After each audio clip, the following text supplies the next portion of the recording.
So this comes from the Vijnana Bhairava Tantra. Kapalantarmanonyasya tishtanmilitalochanaha kramena manasodhadyat lakshaye lakshyamuttamam. And the translation for this verse is, yes, we can go back to the previous slide.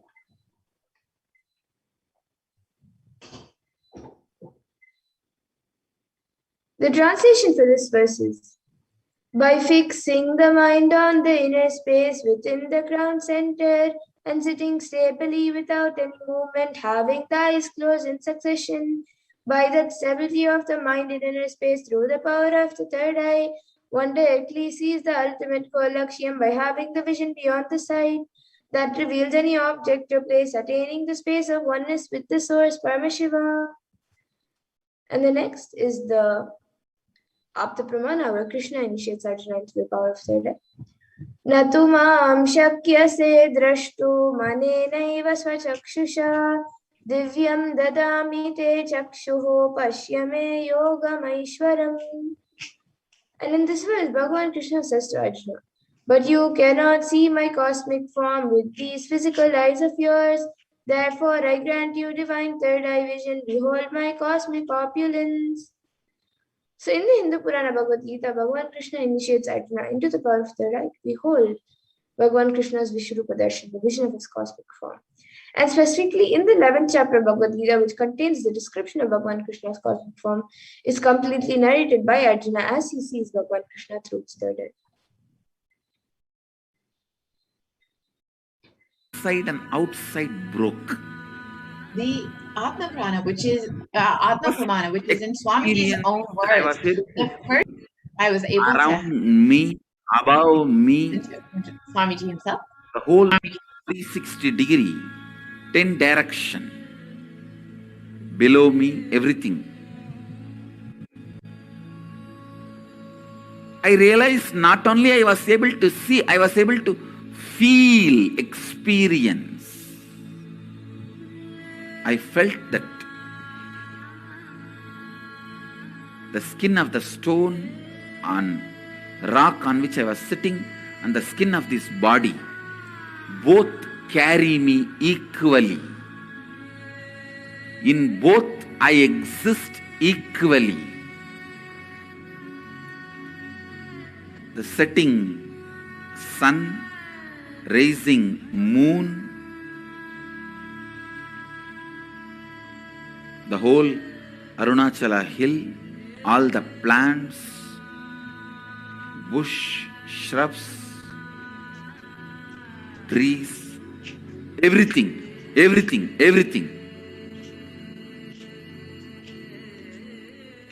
Just became so alive. The idea, something is inside.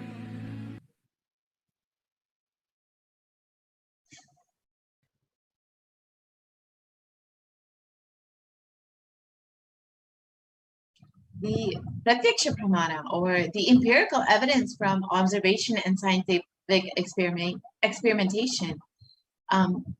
The study measures and compares the metabolic cell activity of the brain and in the conscious and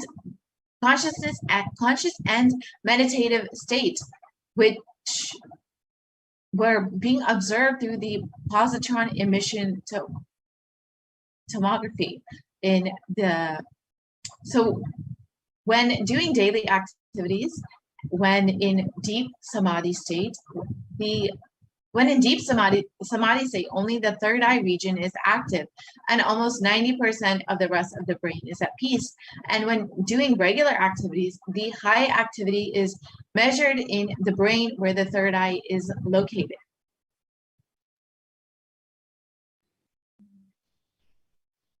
And the Sakshi Pramana, which is the experience and result of the extraordinary manifestation happening through the initiated disciples of the Supreme Concept of Hinduism. This rare sacred science of third eye awakening is being made available to humanity for the ultimate enrichment and conscious evolution by the Supreme Concept of Hinduism, Jagadguru Mahasanidanam, His Divine Holiness Bhagavan Nithyananda Paramashivam. As a living incarnation of Paramashiva, the Supreme Concept of Hinduism embodies the most profound yogic states that surpasses all bonds of time, space, and matter. The Supreme Concept of Hinduism is getting this pure, great science of third eye awakening, along with many other spiritual sciences, through initiation, the Diksha of millions of people, and millions of people have been initiated by the Supreme Concept of Hinduism and are experiencing the profound results as extraordinary powers in their everyday lives. And today we will be seeing a demonstration of these extraordinary powers.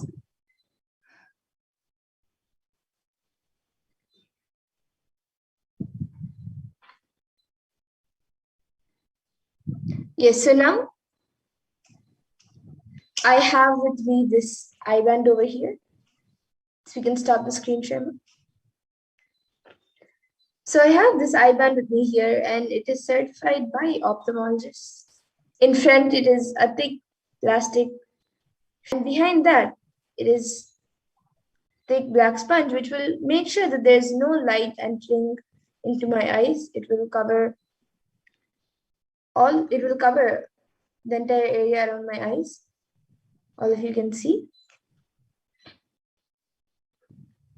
And will even cover the bridge of the nose. So there will be no way that light can enter my eyes. And it's usually said that without light, one cannot see. So even though this I-band will be on my eyes, through my third eye, I will be reading any comments that any of you put in the live YouTube comments.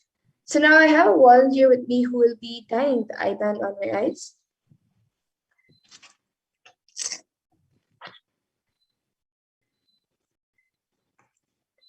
And once that's done, anyone watching us on YouTube right now, you can put your comments in the YouTube comment section. You can put anything you would like, a sequence of emojis, numbers, letters, sentences, or things that even don't make sense. You can put anything and I will be reading it.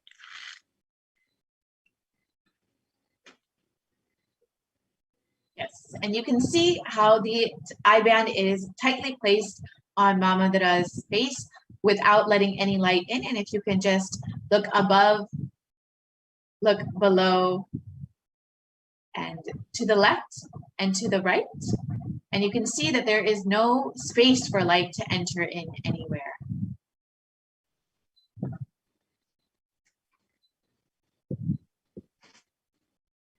Yes, so now the YouTube comments will be projected in front of me.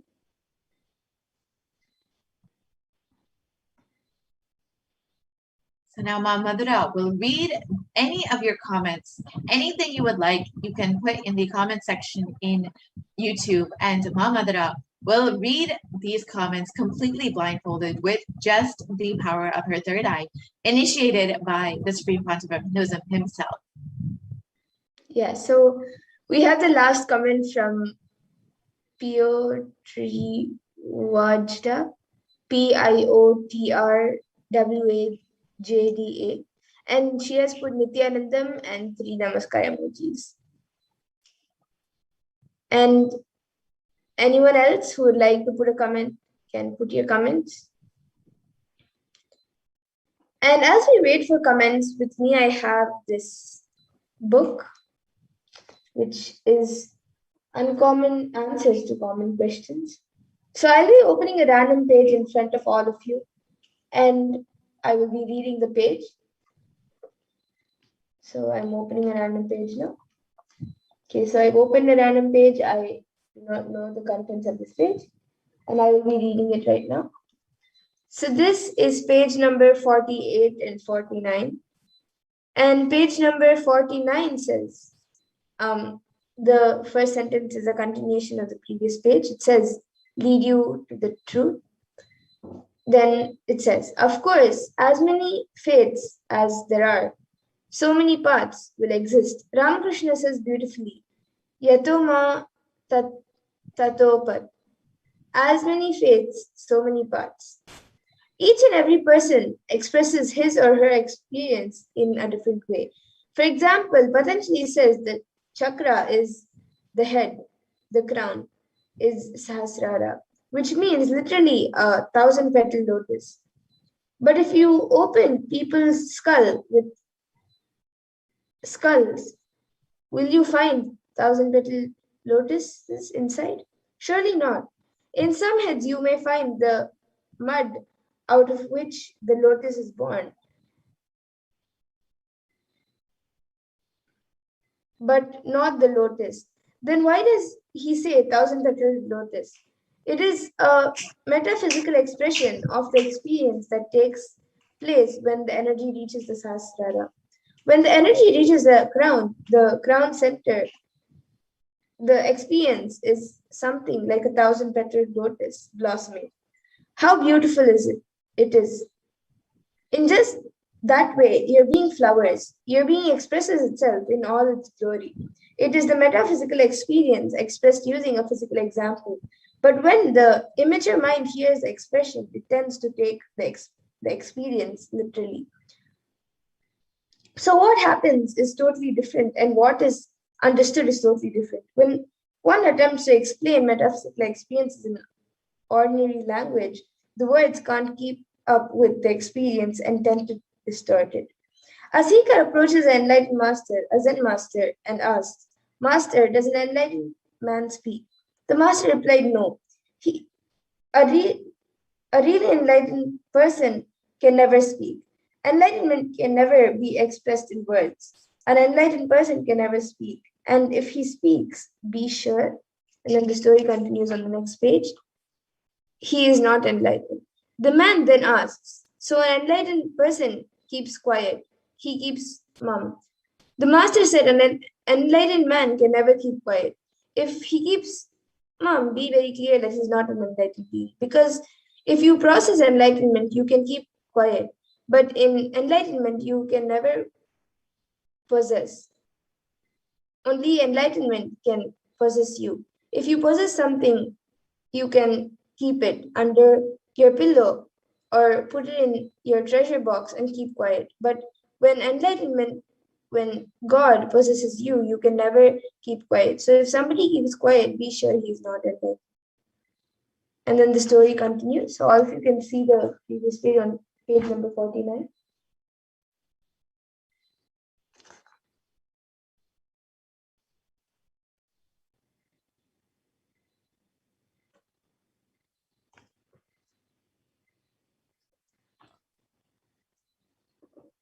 And with that, now I request the volunteer to remove my hand, and we will be moving on to the further segments of this program. So in the interest of time, we will now be coming to the conclusion of this power manifestation segment. And all of you can see the IBAN. It is just as it was before. And we will now be concluding this power manifestation segment and moving on to the further segments of this program, where you will be learning much more about the Bhavasamadhi Darshan. So please stay tuned, and we will be back after a really short break. I thank all of you for joining us for this power manifestation segment. And please get ready for the Lingotbhava Bhavasamadhi Darshan and the live Devi Bhavasamadhi Darshan. What I mean by the word e-Kailasa, listen intensely. Enlightenment ecosystem, literally enlightenment itself, in your own home, wherever you are. If you cannot come to Kailasa, it's okay. Kailasa can come to you. Kailasa coming to you is e-Kailasa.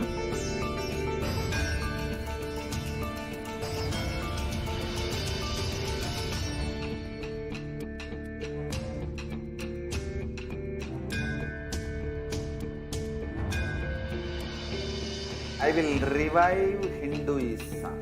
I am a Hindu revivalist, not by revolution, but by evolution.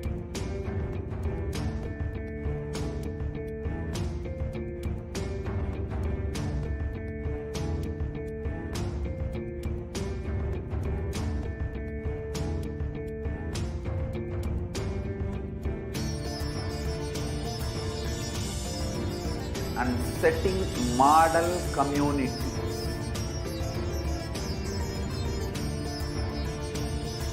Kailasas, enlightenment ecosystems, Sarvanya Peethas all over the world.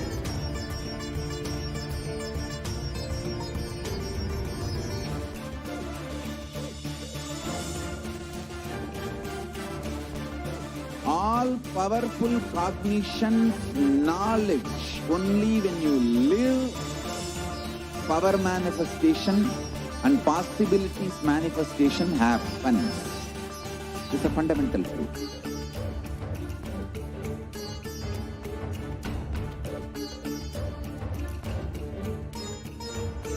Hinduism cannot live exclusively as one sampradaya. No. All sampradayas of Hinduism is an ecosystem.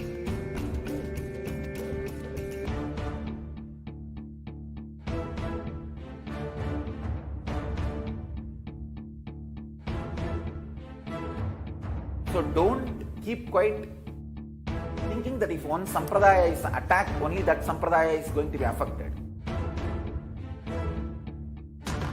All of us are ecosystems.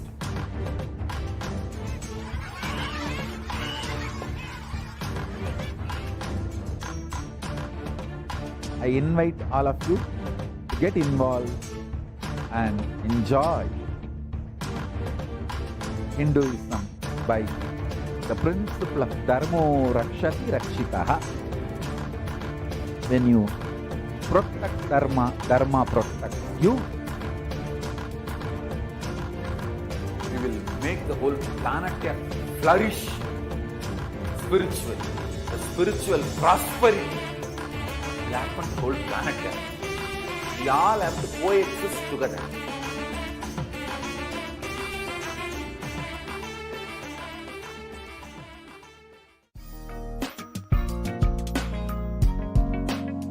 We get you health. We get you ability to build beautiful relationships in your life. We get you direct spiritual support, and we make sure you become wealthy.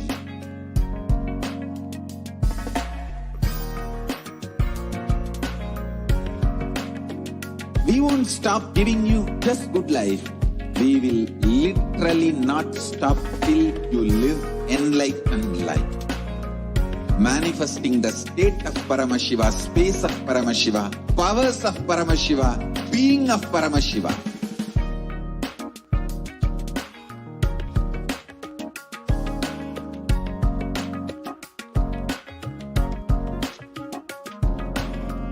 Whole world should become e-Kailashians. I want the whole world to know Hindus have something great to contribute to the world.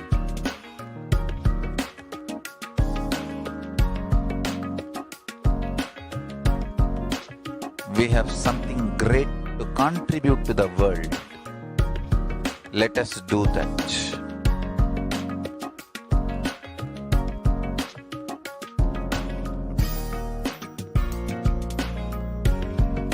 E-Kailasa is proper customized spiritual service. Identify your root cause of suffering. We have perfected the science of helping every individual from every cultural, religious, nationality background.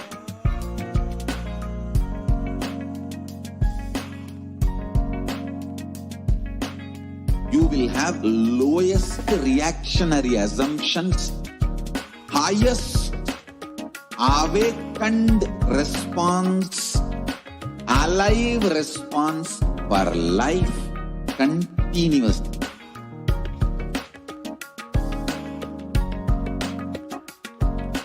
E-Kailasa is enlightenment ecosystem, literally enlightenment itself in your own home, wherever you are. Proper customized spiritual service helping you to complete with your life negativity. Withdrawal from life, self-hatred, self-denial, self-doubt, so much of tiredness, laziness, we can support you, aligning your diet, your attitude, your aptitude, your understanding about life. We can help you with everything.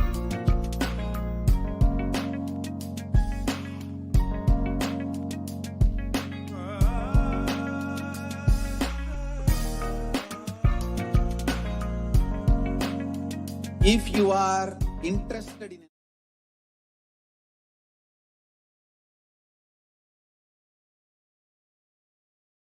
Yes, Nithyananda, welcome back, dear viewers. Now we will be entering into the next segment where we will understand the world today versus Kailasa today.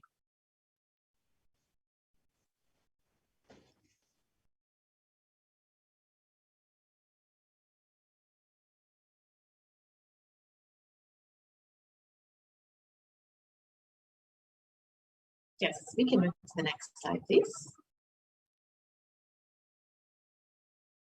So, as many of us know, across the world, schools from kindergarten to 12th grade are shutting down across 191 countries.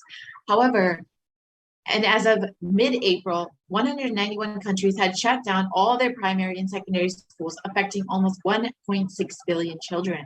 However, Nithyananda Hindu University is the world's largest Hindu university and has been providing online classes from the beginning of this pandemic and have been offering non-stop 16-day online retreats since March 20th, 2020, which are completely free of cost and available to anyone who wants to handle this pandemic with powerfulness.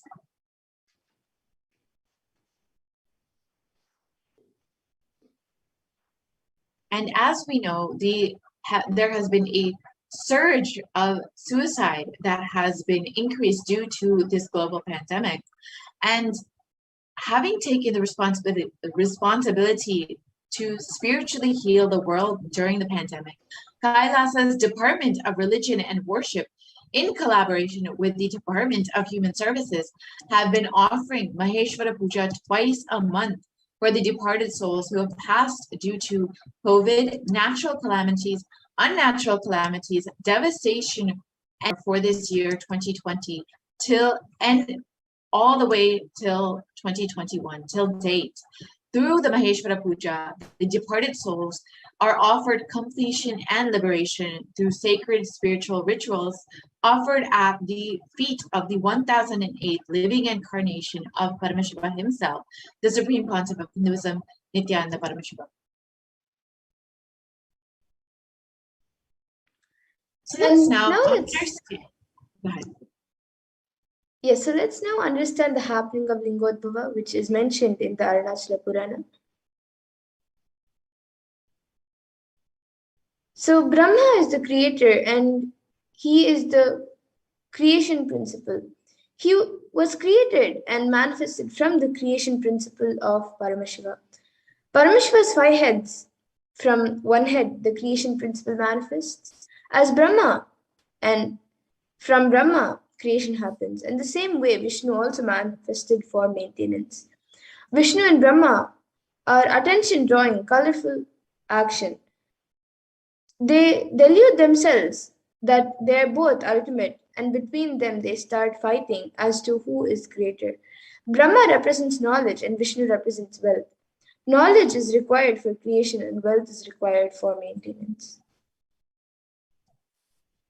Paramashiva manifested as the Deepa Stamba, the Jyoti Stamba, to Brahma and Vishnu, liberating them from delusion as to who is more powerful or important amongst the two of them. There was a big chaos and stagnancy in the cosmos. Paramashiva had to intervene. Paramashiva appears as a shaft of light and tells them, whoever finds my feet or my head first is the more powerful person. And then immediately Brahma takes the form of a swan and flies upwards, saying, I will go and find your head. And Vishnu takes the form of a Varaha, a pig, saying, I will go and find your feet. So Brahma takes the form of a swan and Vishnu takes the form of a wild pig, a boar. And both are not able to find either the head or feet. So Vishnu accepts that he is not able to find. But Brahma, not only he was not able to find the head, but he was not able to accept it as well. They both start feeling that they are both the ultimate, and the next level delusion is that they both are fighting as to who is more powerful. Naturally, Paramashiva has to liberate them from their delusion.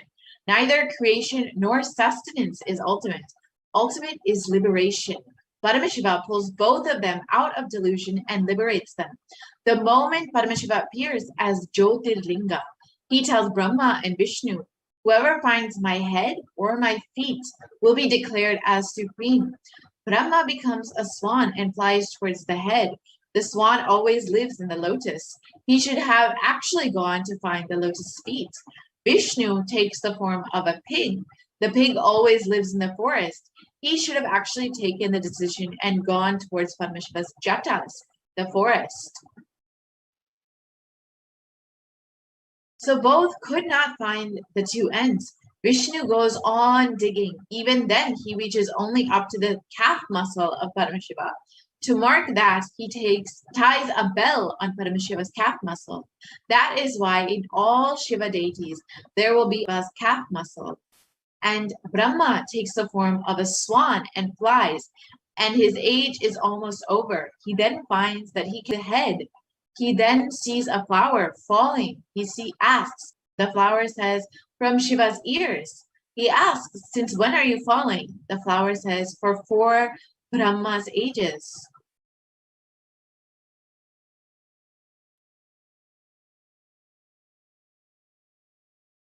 Knowledge always has ego. It cannot accept defeat. Brahma, who represents knowledge, asks the flower, can you support me by saying that I brought you from the head of Paramashiva? I will give you lots of boons. The flower gets a little tempted. Brahma goes to Paramashiva and lies, saying, I found your head, and this is a witness. The moment Paramashiva stares at both of them, both the flower withers and the swan's feathers burn away.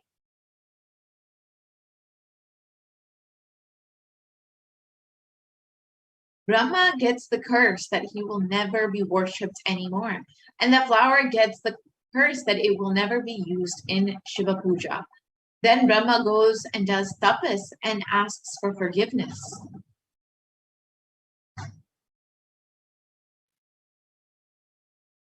And Paramashiva, out of his eternal compassion, says, you will be there in all of my temples, north facing, where my sacred bath water will come through the Gomukha, and from that water you can do the creation.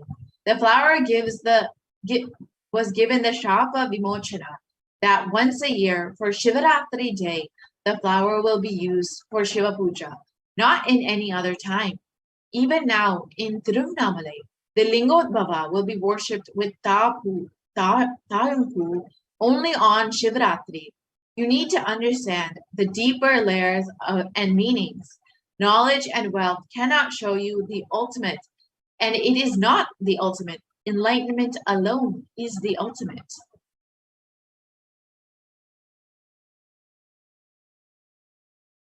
Both Vishnu and Brahma requested Shiva to retain this form as that shaft of light to bless the universe. At their request, Paramashiva, in that form of divine light, the glowing mountain in Tiruvannamalai.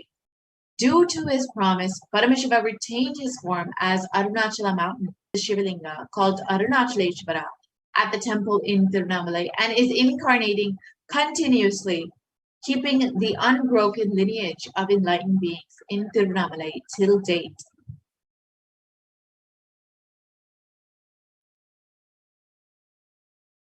So let us now watch the happening of Lingotbhava from the Arunachala Purana, explained from the Supreme Pontiff of Hinduism himself.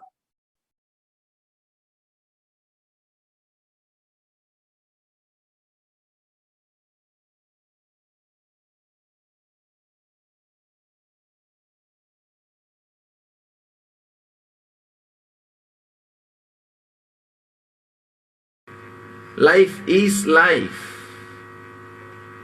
But neither the intellect nor the money is ready to surrender.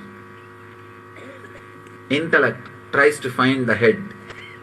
Brahma goes in the form of swan to find the head.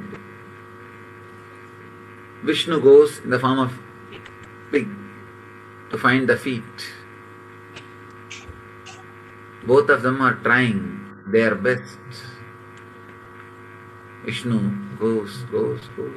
For ages he is digging. Finally he realizes the truth. He won't be successful. At one point, he just wants to mark the spot to which extent he travelled. He ties a bell. Still in all Shiva's murtis, Shiva's idols, you will see a bell near the calf. Near the calf muscle, you will see a bell that is tied by Vishnu. Vishnu was able to travel only to that distance. Whether in Nataraja or Dakshinamurti, in all Shiva murtis, you will see that bell.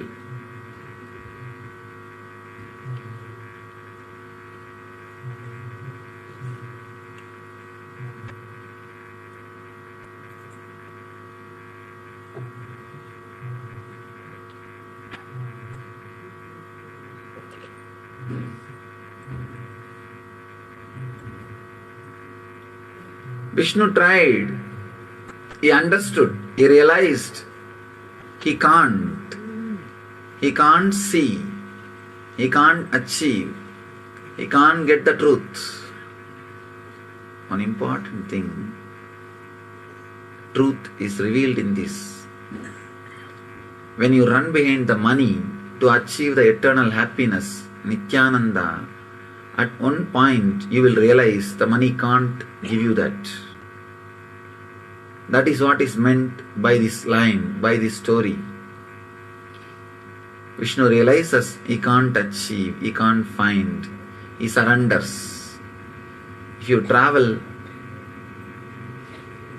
if you try to find through money, you will realize at one point it can't be achieved, you will surrender. The moment Vishnu surrendered, Shiva revealed the truth and gave him the ultimate experience.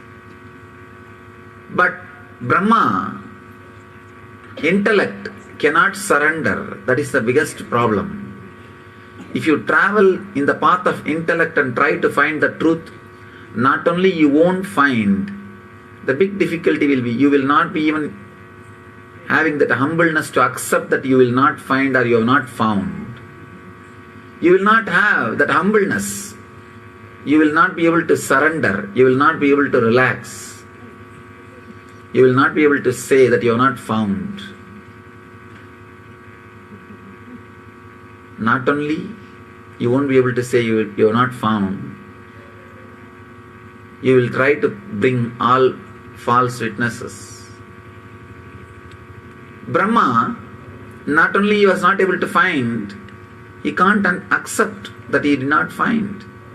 So he brings false witness, the flower which was near the head of Shiva and which was falling for ages. He actually caught the flower and asked, the Brahma asked that flower, "You are from where?" The flower says, "I am from the hair of Mahadeva, Shiva." "How long you are traveling?" The flower said, "For 4 Brahma's age I am traveling. Still I have not reached even Mahadeva's face." Brahma understands.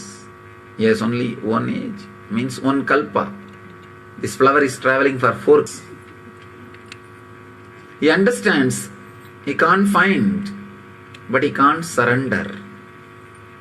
He catches that flower and says, "Why don't you come back and tell Shiva that I saw his head and I brought you from his head."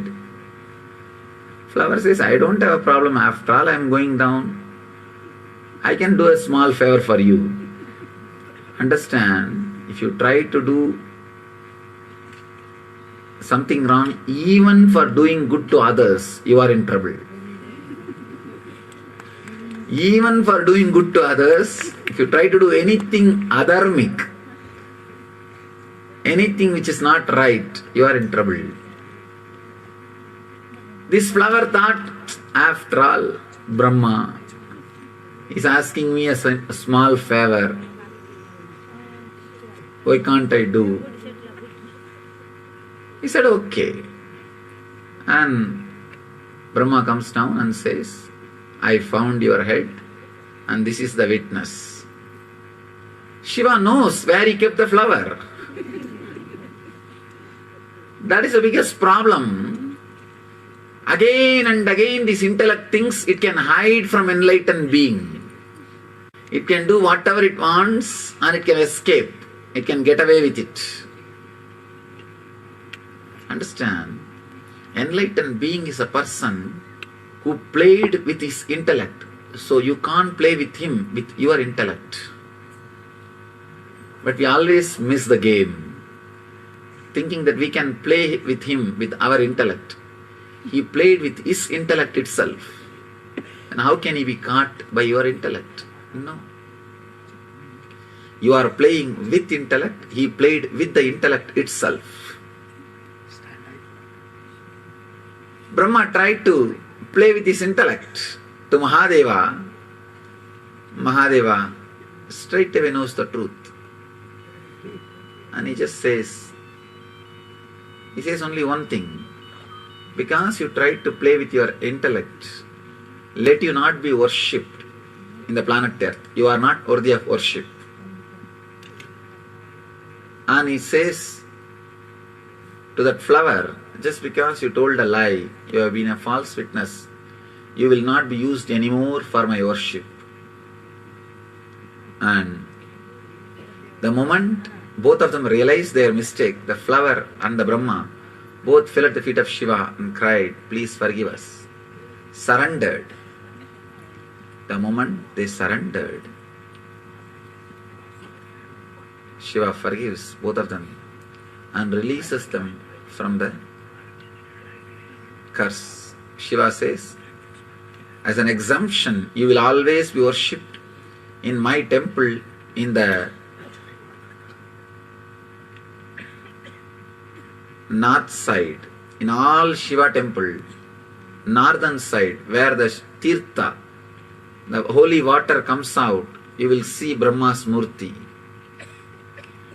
standing there and continuously purifying himself by the Charanamrita, the holy water from Mahadeva's feet. The same way, the flower was also blessed. Mahadeva says, you will not be used for worship, but as an exemption, one day on Shivaratri day, you will be used for my worship.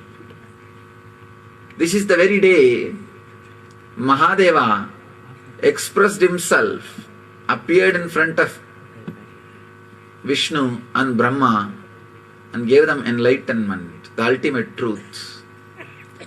This is the very day, every year, the same intense cosmic consciousness, intense Shiva energy falls on planet Earth, envelops the planet Earth, raises the whole collective consciousness of the planet Earth to a different frequency.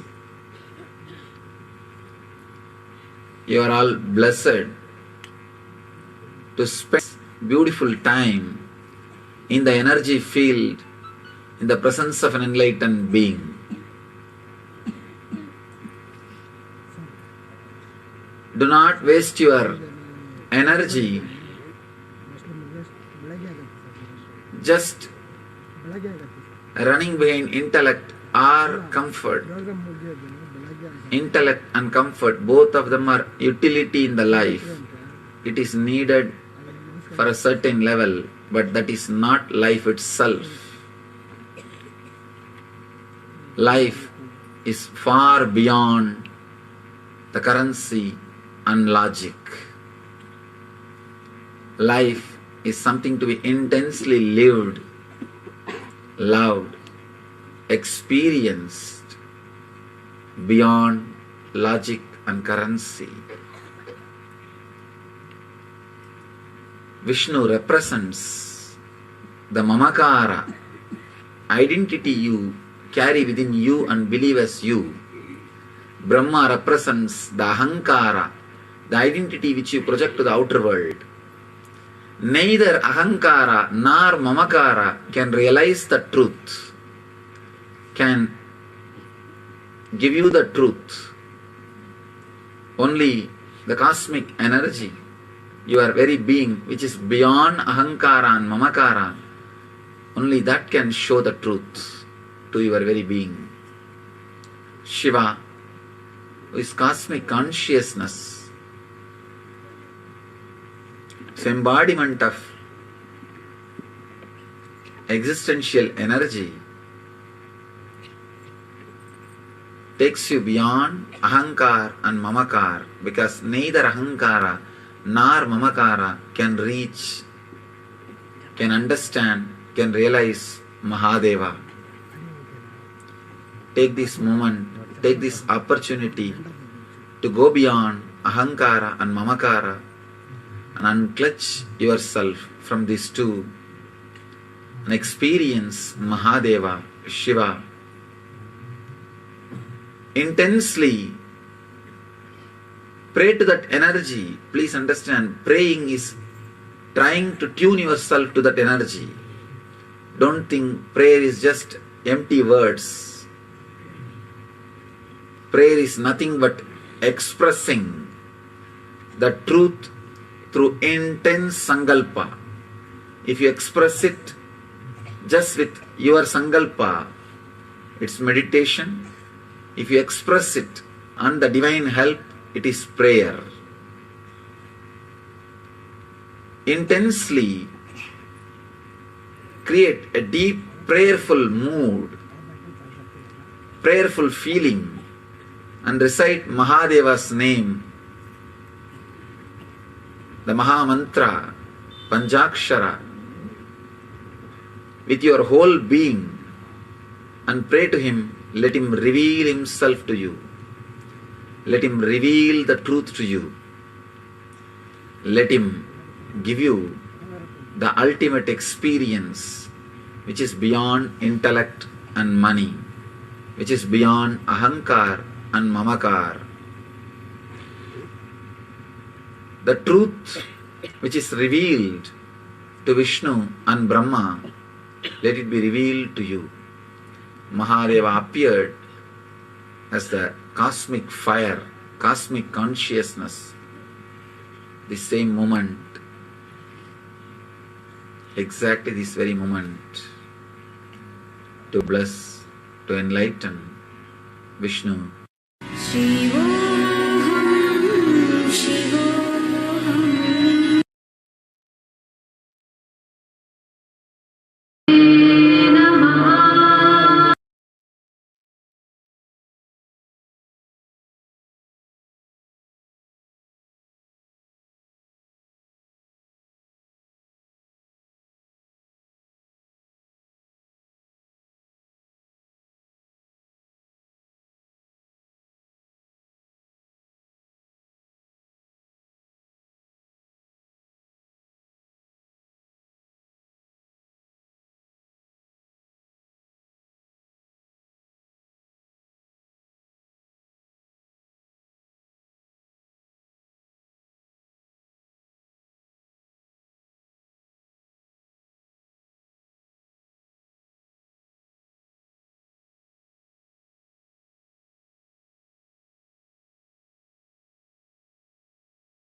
Yes.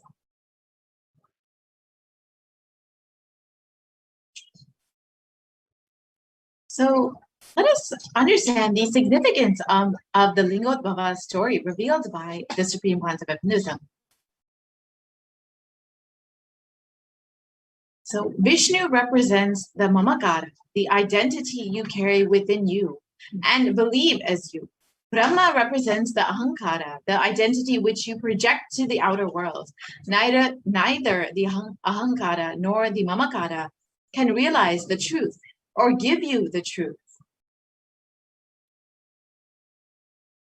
Paramashiva, who is the cosmic consciousness, is embodiment of existential energy and takes you beyond ahankara and mamakara, because neither ahankara nor mamakara can reach, understand, and realize Mahadeva.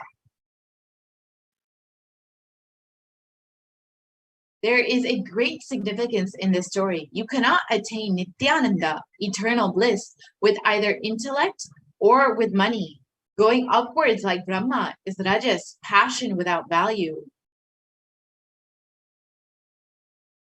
And going downwards like Vishnu is tamas, inertia or lethargy. You cannot attain enlightenment with those two attributes. Vishnu is wealth. It is redundant to waste your energy running behind intellect or comfort.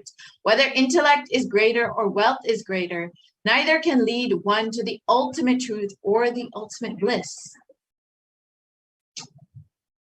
Intellect and comfort, both of them are utility in the life. It is needed for a certain level, but that is not life itself. To be intensely lived, loved, experienced beyond logic and currency.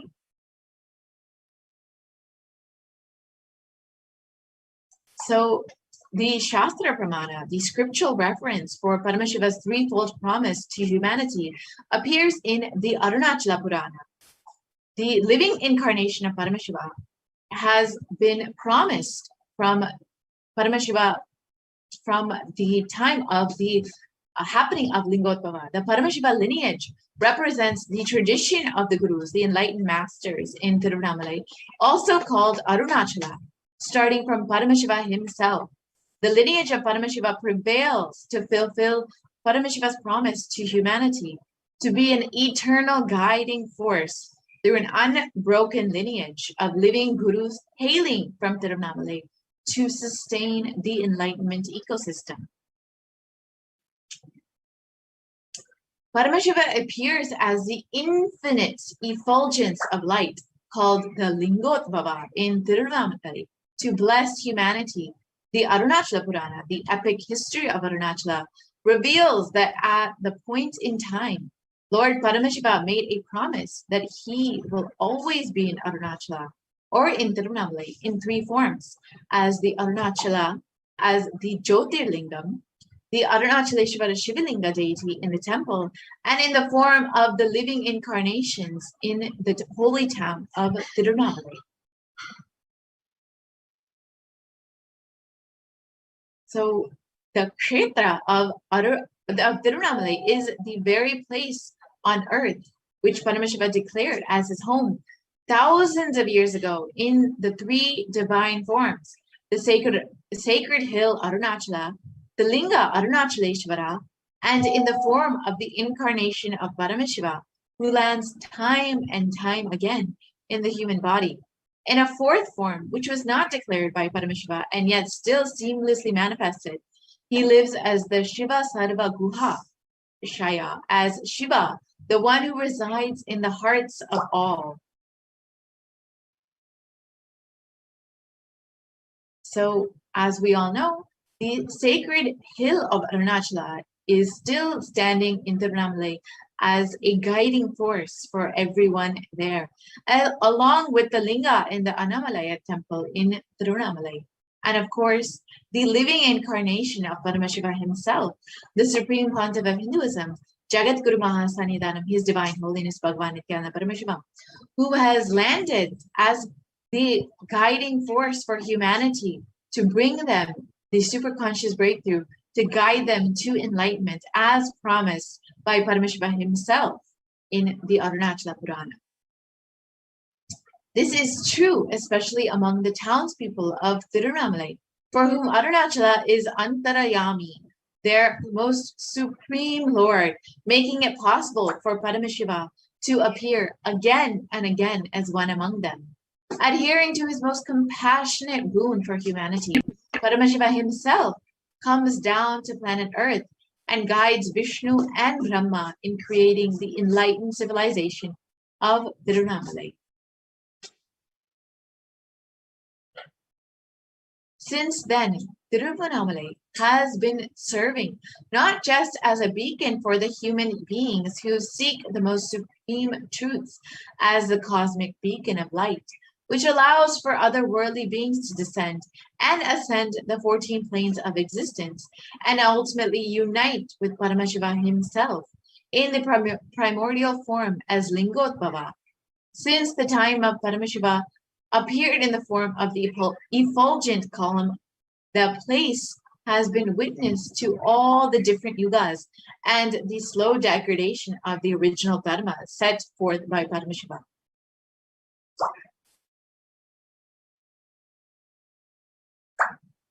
In Kali Yuga, it is said that the mortal beings become dull-witted, unlucky, voracious, destitute of wealth, wanton, and unchaste.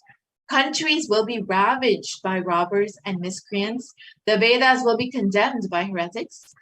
Kings will exploit the subjects. Rulers will be men-eaters, and twice-borns like Brahmins will be given to the gratification of their sexual desires and other appetites.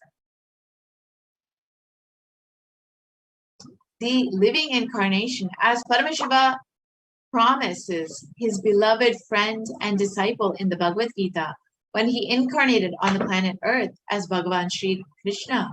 Whenever there is a decline in righteousness and an increase in unrighteousness, O Arjuna, at that time I myself will manifest on earth.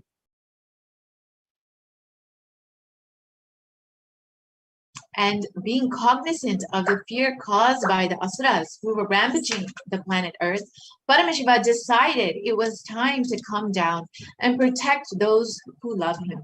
It was thus Paramashiva, the one who is Nishkala, who is a formless as Lingotbhava, descended as the 1008th incarnation onto planet Earth and assumed the form of the Supreme Pontiff of Hinduism, Jagat Guru Mahasanidana, His Divine Holiness, Bhagavan Sri Nithyananda Paramashivam.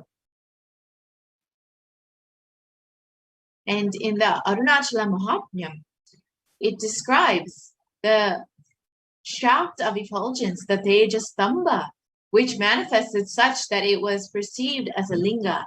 And this effulgence of Paramashiva is worshipped by all the gods, the Surarachitam.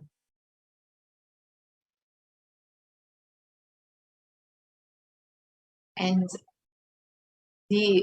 let us look at the Supreme Pontiff of Hinduism as Lingotbhava, the Sadhakanam, a Shiva, who is Nishkala, without any body and parts, who is the ultimate supreme being, who is the established in creation, who is the cause of the creation of the universe, assumes a body out of his free will for the protection of the universe and for the welfare of the spiritual seekers and the devotees. And the Lingotbhava from the advent of time has happened on the Kartikeya Deepam. Kartikeya Deepam is the day when Paramashiva stood as the infinite light shaft. And from Kartikeya Deepam to Shivaratri, Brahma and Vishnu were searching for the 4 yugas. On Shivaratri day, they come back and surrender and declare their inability. It is on this day Paramashiva blesses and liberates Vishnu and punishes and ultimately liberates Brahma. Kartikeya Deepam is the celebration in memory of that big bang. And as per the Vedic calendar, the day of Kartikeya Deepam is the first day. The constellation is the oldest constellation that they are able to push their intelligence. Beyond this, they are not able to push. Their calculation method is failing. So in a way, the concept of time, the Big Bang happened on the day of Kartikeya Deepam. The concept of time did not exist before the day Paramashiva manifested as the Lingotbhava. That is why Kartikeya Deepam. The consciousness, when it stood as a light beam and created time, matter, everything, we call this the Big Bang. And that is why the Vedic rishis are also able to predict constellations, star setup, only till the day of Kartikeya Deepam.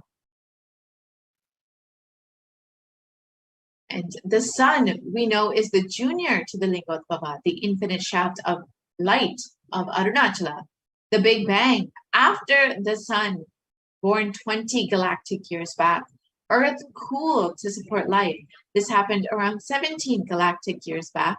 That is when the Anandagandha, the core of the Big Bang, cooled and appeared as Arunachala on planet Earth. We are in now, and where this body manifested. This is in the words of the Supreme Pontiff of Hinduism himself. And he continues on. It was neither dark nor light-filled. As an indeterminate color covered planet Earth, the Supreme Pontiff of Hinduism describes the descent of his body as the Lingotbhava. And the Supreme Pontiff of Hinduism describes a world where darkness covered darkness. I saw the cosmos. Suddenly, a bright light appeared from a region which I now see as southern India.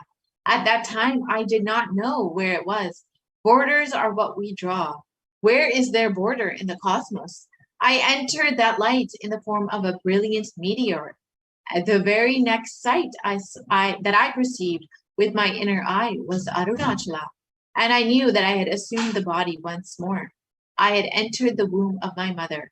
The reflection on planet Earth happened. It was a conscious birth. And let us understand the genesis of the Nitya Yuga. As promised, when there was a big chaos and stagnance in the cosmos due to Brahma and Vishnu's delusion, Paramashiva himself descended to planet Earth, causing a big bang as Lingotbhava and manifesting the entire universe. To save humanity from the delusion of Kali Yuga, Paramashiva has, as Lingotbhava, descended onto planet Earth, Supreme Pontiff of Hinduism, Nithyananda Paramashivam, to create a new age with the Big Bang, the Nitya Yuga, in the very same Tiruvannamalai. So let us understand why we need Guru in our lives, why the Supreme Pontiff of Hinduism has manifested as Guru in our lives to guide us.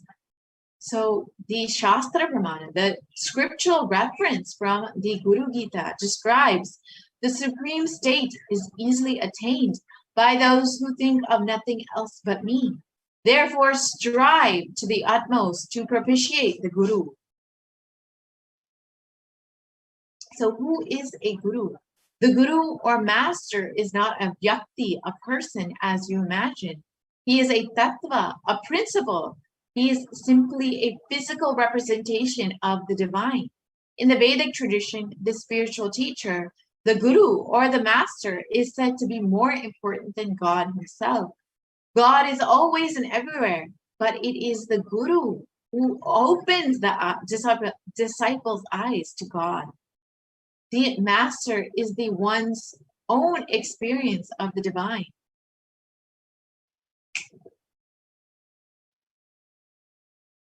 Always remember the Guru's form. Constantly repeat the divine's name given by the Guru. Always follow the Guru's commands. Think of nothing other than the Guru.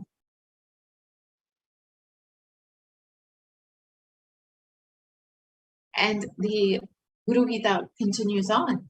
Out of compassion for you, I shall tell you how the embodied soul becomes Brahman, having been purified of all sins by serving the feet of the Sri Guru.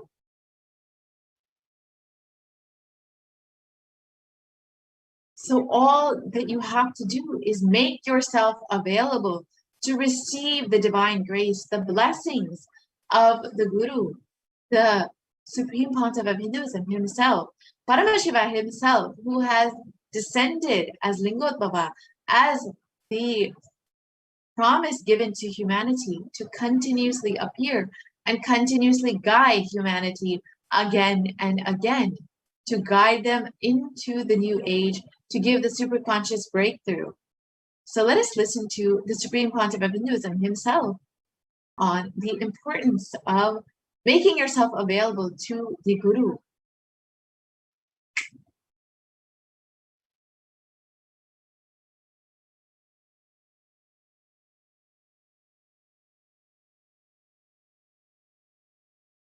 I am sitting with each one of you personally, individually, and making myself available. This being is now available to all of you, to each one of you.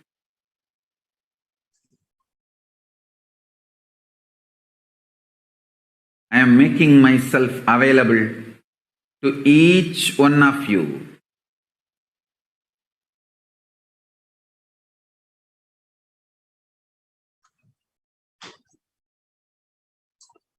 To each one of your being. Now the relationship is absolutely between you and me. It is absolutely you and me. Allow me to fill you. Allow my being inside you.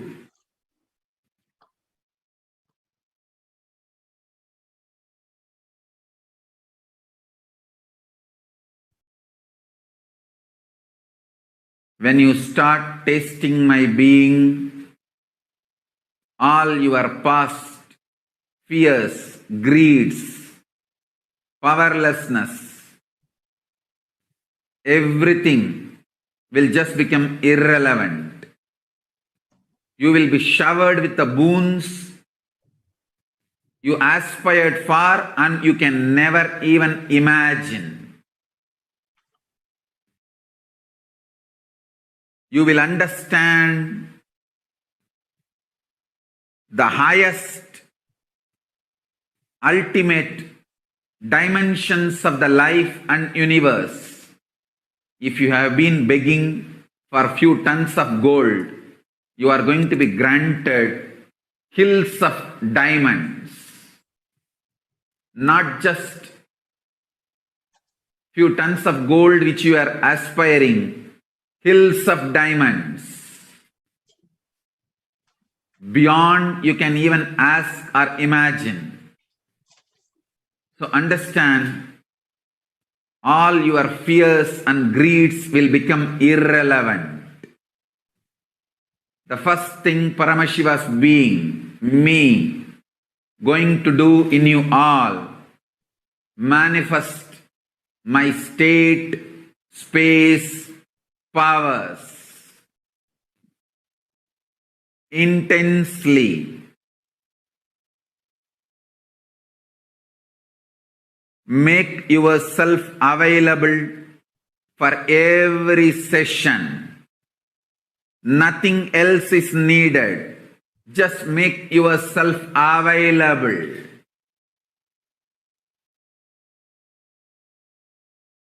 Anyone makes yourself available, I'll make myself available to you. All the words I am uttering are mantra. I am not going to give you any teaching. I am not going to give you any technique. I am just directly uttering every word which is mantra to manifest in your being. I am manifesting Paramashiva, myself completely, so your brain can mirror these neuron activities. Understand?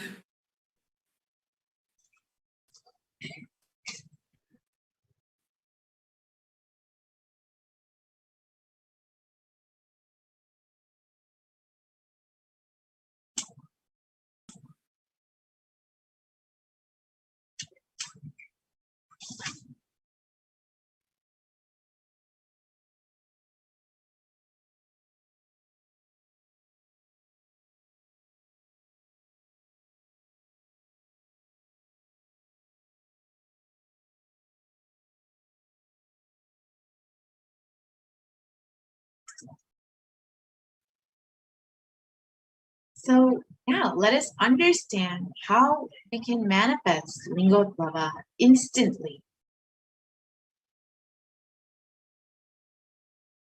So we will go through some of the ornaments of the Bhagavan Lingotbhava.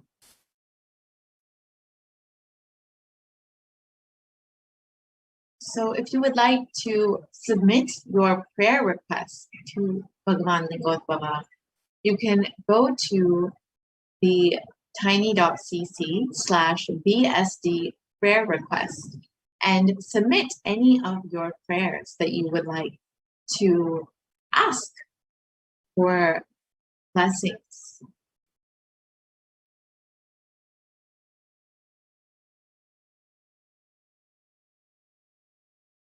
So in preparation to receive the darshan of Lingotbhava, we can prepare ourselves with the various naivedyams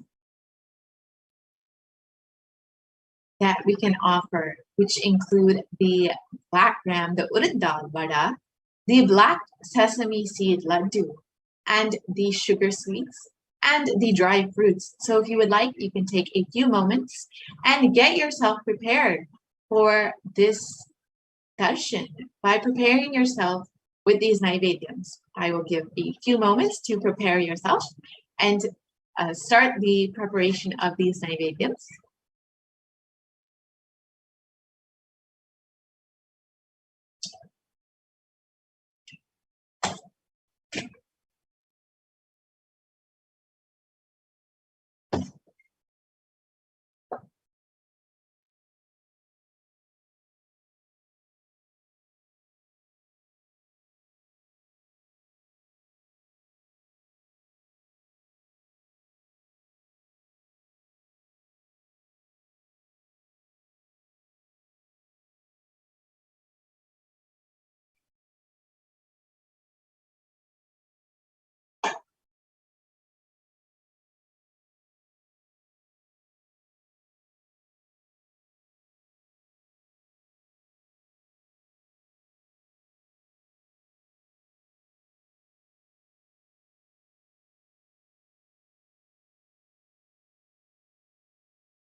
Yes, we can move on to the next slide, please.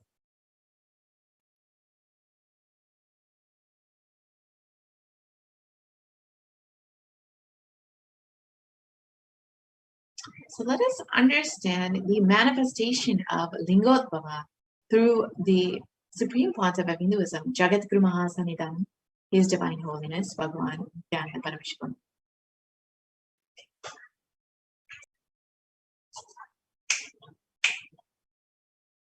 So Bhavasamadhi Darshan is not an event in space and time.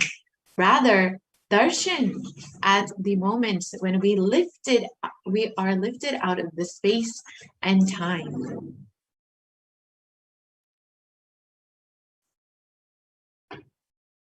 So bhava is defined as directing and activating the emotional and spiritual energy that is created through the meditation on the avatar. So the Bhavasamadhi Darshan, our neurons During the Bhavasamadhi Darshan, our neurons mirror that of the avatar.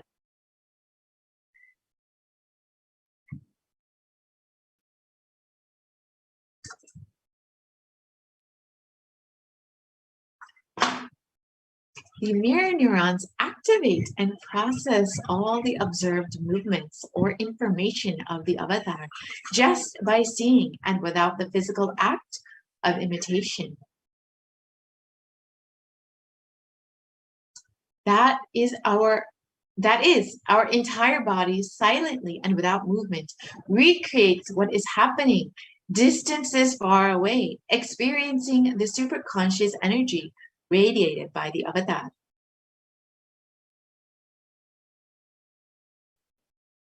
And the science of Bhavasamadhi Darshan knows no distance, a phenomenon modern science is just now discovering in terms as quantum tunneling.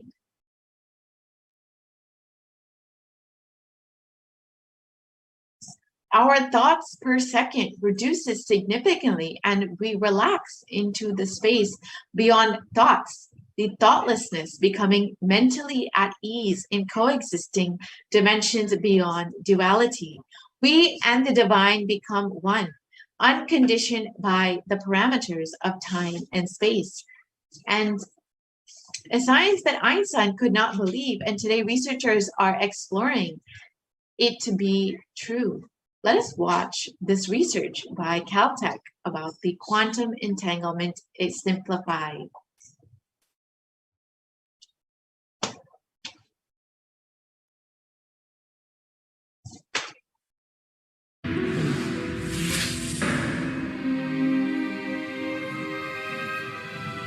When people talk about the universe, they usually mean the vast expanse of space, billions of light years across, that they can see with radio telescopes and cosmic imaging.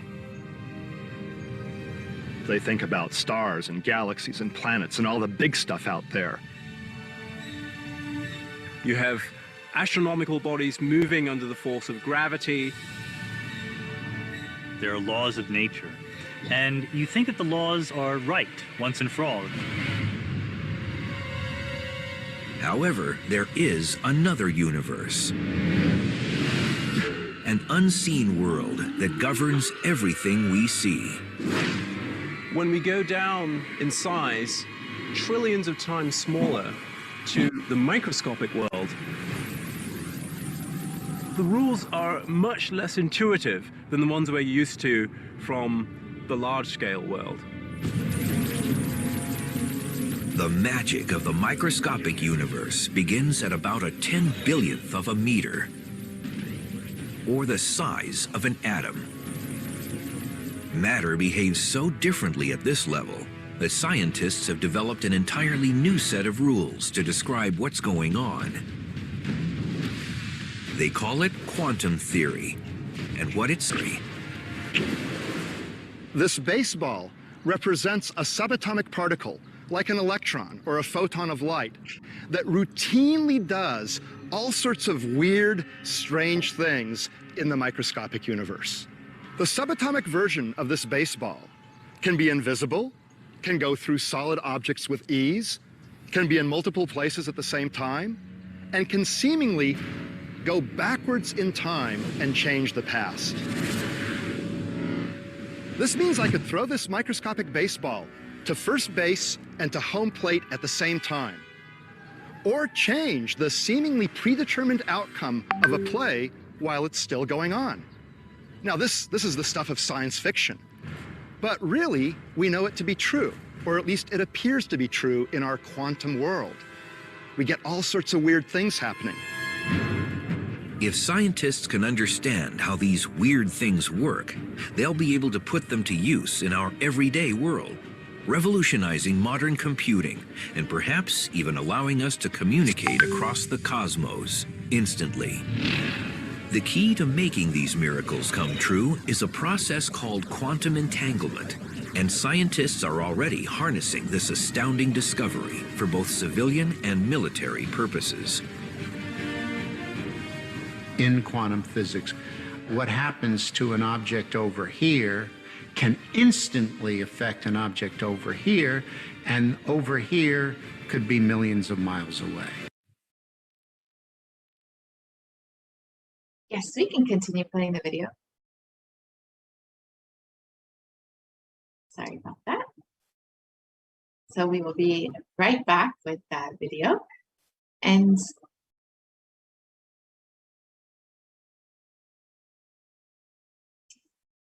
as we prepare for this Bhavasamadhi Darshan, we will be first entering into the offerings segment, where we can learn how we can connect more deeply with Bhagavan Lingotbhava.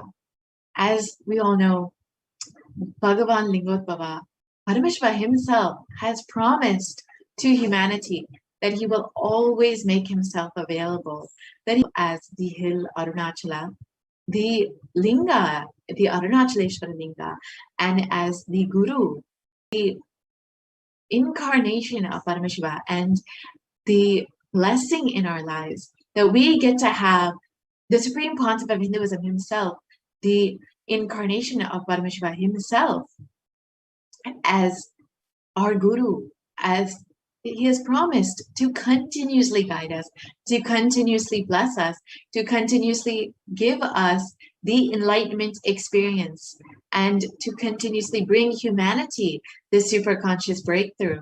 And for that, the opportunity to show our gratitude, to show our love, to offer our utmost devotion at the feet of Bhagavan Lingotbhava.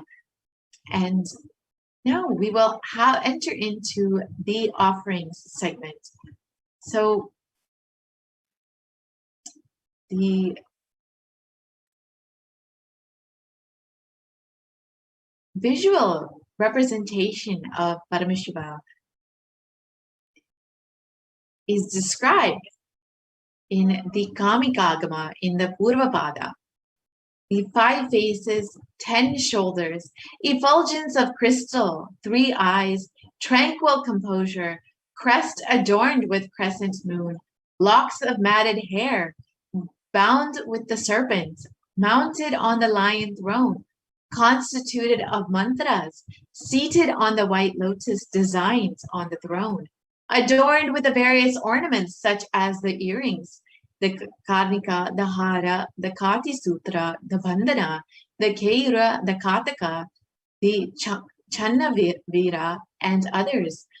The eternal age of 16 years, supremely beautiful and auspiciously charming, face beautified with the gentle smile, holding the trident, the parashu, the karad, the vajra, and the fire in his right hands, holding the abhaya mudra, the pasha, kanta, naga, and the ankusha in his left hands.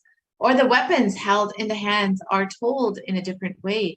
The varada mudra, the abhaya mudra, the kadavanga, the shakti, and the shula in the right hands, the damaru, the sarpa, the akshamala, and the indravara flower in the left hands. Lord Sadashiva should be meditated as associated with all the lineaments.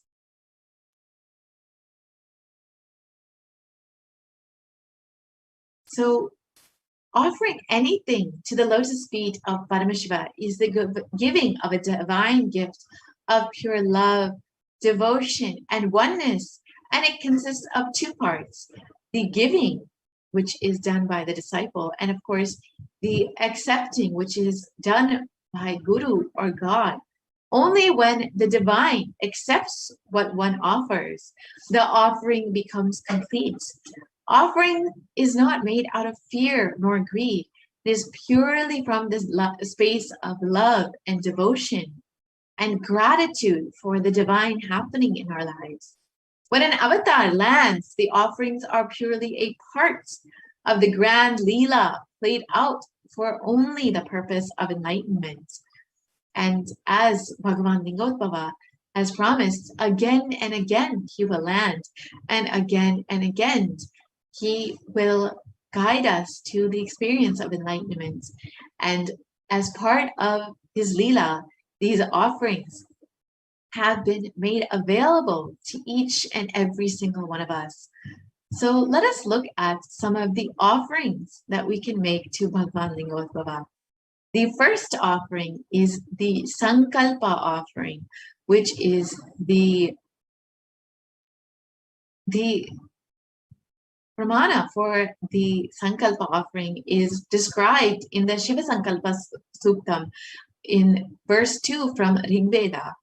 And it's described, the means by which a man who wants to do good, whose senses are stilled and who is wise and diligent, becomes proficient in the yajnas and other karmas established by the shastras, and also that which is the principal and most revered of the means of knowledge.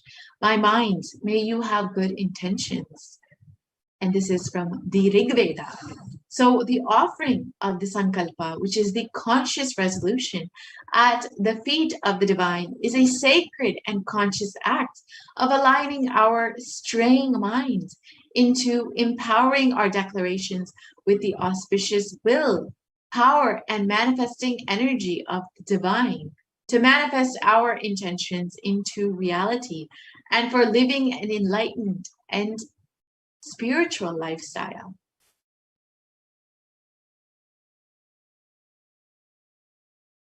So the next offering that we can offer at the feet of Bhagavan Lingotbhava is the Rudrakshamala. And the pramana for this translates, salutations to the eternal lingam, which is worshipped by the gods, and the best of the sages, which burns the desires, which is compassionate, and which is destroyed the pride of demon Ravana.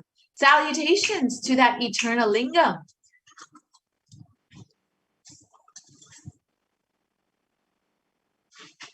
And the offering of the Rudrakshamala to Lingotbhava, and you can be blessed to offer eternal guidance, to have the eternal guidance, and to remove delusion and travel on the path of auspicious life forever.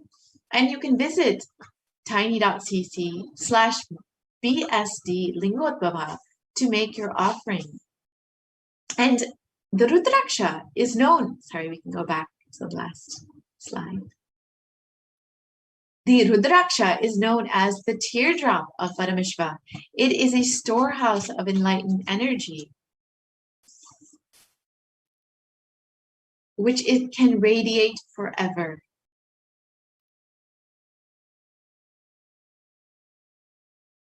So the next offering that we can make is the Svarana Ashtotra Kasu, which is the pure gold coin, with one name of 108 auspicious names of Shiva.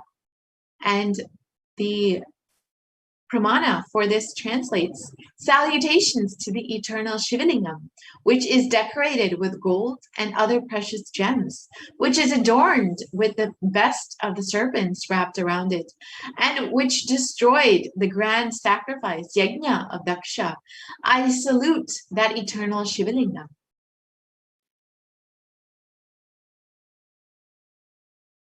And you can offer a gold coin with the unique name, one of the 108 names of Paramashiva Lingotbhava, inscribed on it, and receive the blessings of those qualities radiating and manifesting in your life.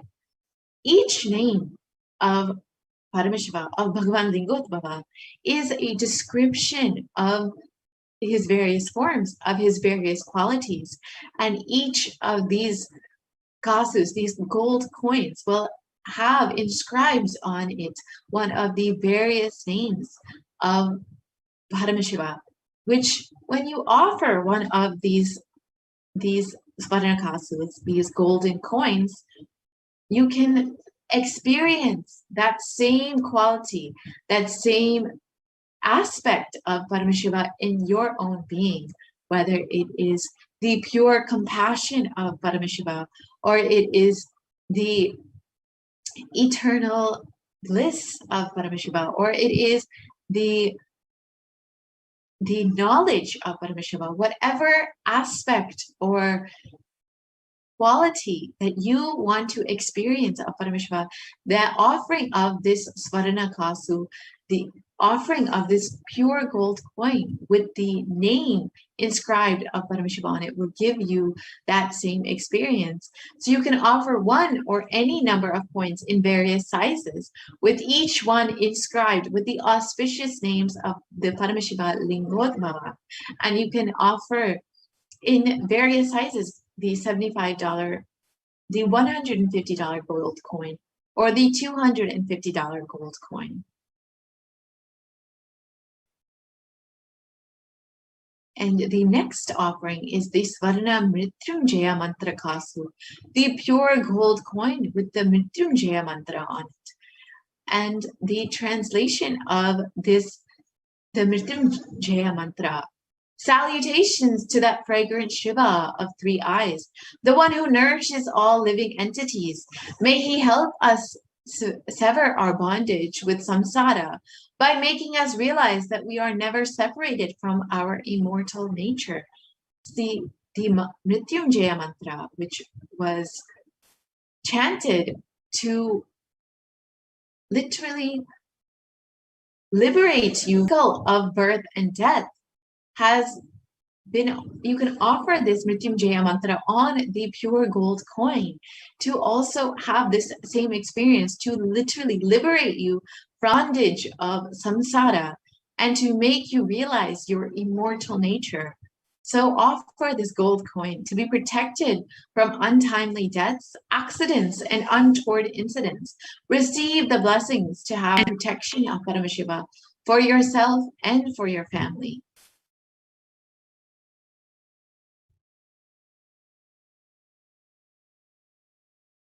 And of course, the offering of the Pratikshapada Puja to the lotus feet of the Guru himself. So this offering, the pramana for this offering translates, this is from the Guru Ashtakam, which was written by Adi Shankaracharya himself. The translation of this verse: wife, wealth, sons, grandsons, and all such, home and kindred, all these things may be there.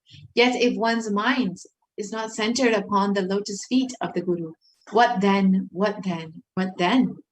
And Adi Shankaracharya beautifully explains, you may have everything in the world, a beautiful life, a beautiful wife, and all the wealth, all the sons and the grandsons, all of your entire vamsha may be beautifully secured in your life. You may have a beautiful home, you may have a beautiful car, you may have everything that you could want.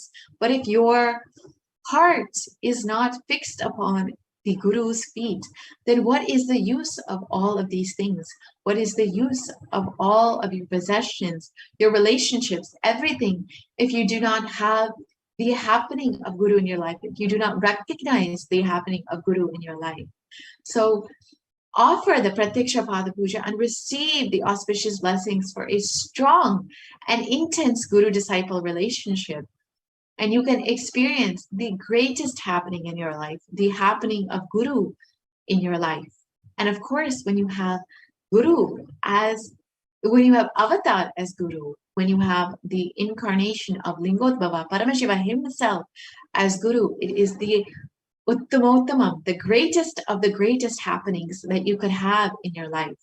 So us being the most blessed disciples of the Supreme Concept of Hinduism have the greatest blessing of having Avatar as Guru, as having Paramashiva Lingotbhava himself as Guru in our lives. So if you would like to celebrate this happening in your life, and if you would like to strengthen that connection with Guru, you can offer the Pratikshapada Puja at the lotus feet of the Guru himself.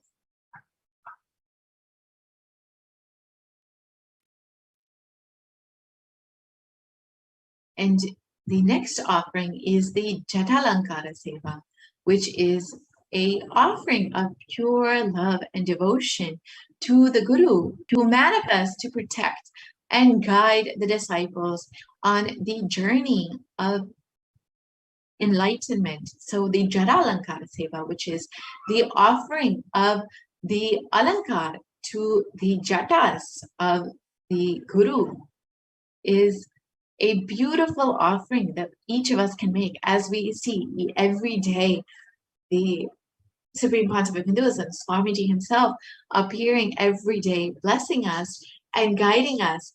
We can see the beautiful ornaments that adorn his jatas.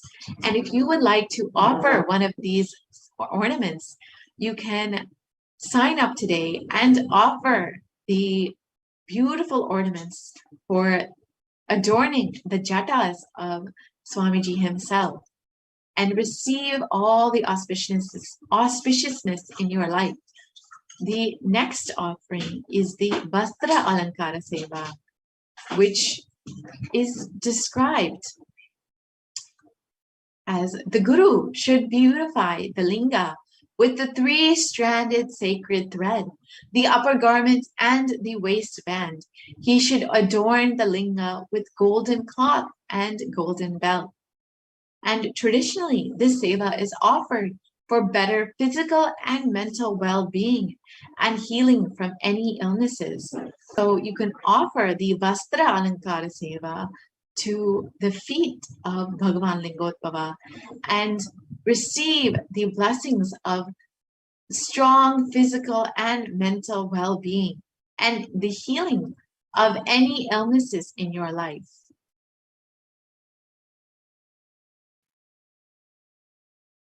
The next, so let us understand the significance of the divine element of gold.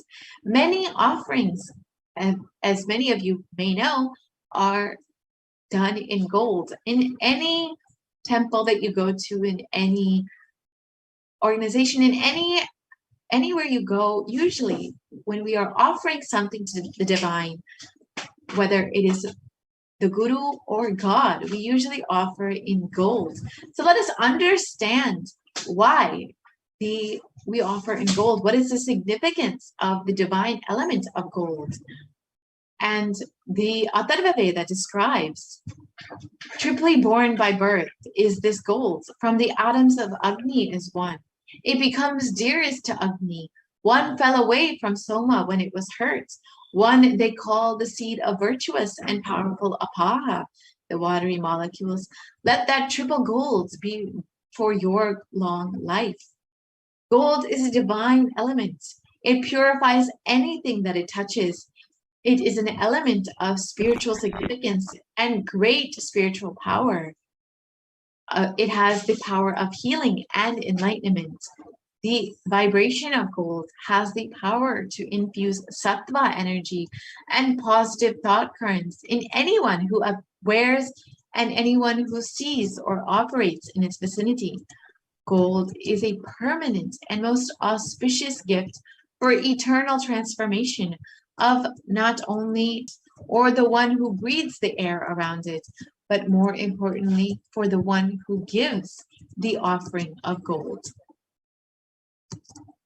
And today we have so many different value for gold that we associate. We always give a value for gold. However, we always fail to see the sacred value for gold. Gold is actually present in all the scriptures, the Agamas, the Vedas, the Shastras, the Shrutis, the Smritis, the Itihasas and Puranas. And in all of the scriptures, it is abundantly displayed and literally considered as the purest metal, which can literally purify our very being. It is even the gold rituals are offered as the ritual feast. The gold is offered in the ritual feast. And even when one was to be saved from the life-threatening illnesses, gold was offered as a ritual offering. And gold was in abundance and used for weighing equivalent amounts of commodities. Hindu civilization thrived on the banks of the rivers of gold. And in this river was called the Hiranyamaya in the Rig Veda, and the river Saraswati was called the Hiranyavartani in the Atharva Veda. So therefore, gold is a supreme element for offering gifts to the ones whom we love and revere. Temples are constructed and paved in gold. Deities are made in gold and decked and adorned in gold because it preserves the enlightenment energy for thousands of years. It literally lasts forever. Continuing on.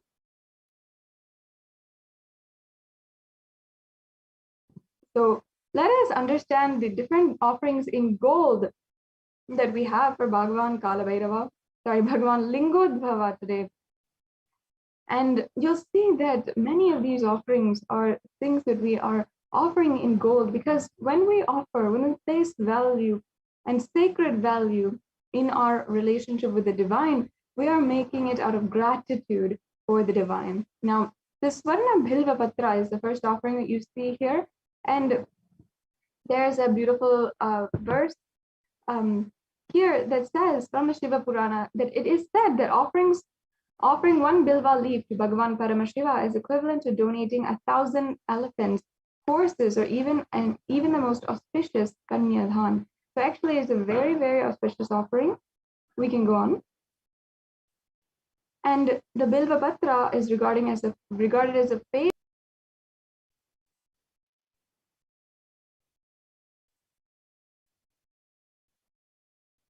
And the Bilva tree is also considered to be sacred to Bhagavan Paramashiva. And the Bilva leaf, or the Patra as it is known, represents the Trinetra, or the three eyes of Bhagavan Paramashiva. The Girija lives on the root of the tree, Maheshwari on its shoulders, and the Dakshinayani on its branches, Parvati amongst its leaves, Katyayani in its fruit, Gauri in its flowers, while in its thorns the numerous Shaktis find a home. And such a beautiful way to describe the beauty, elegance, and the power of the Bilva tree.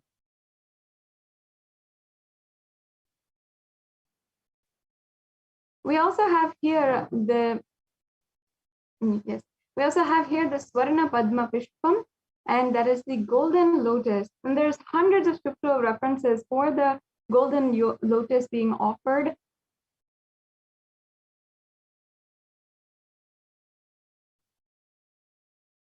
And here we have a verse that says,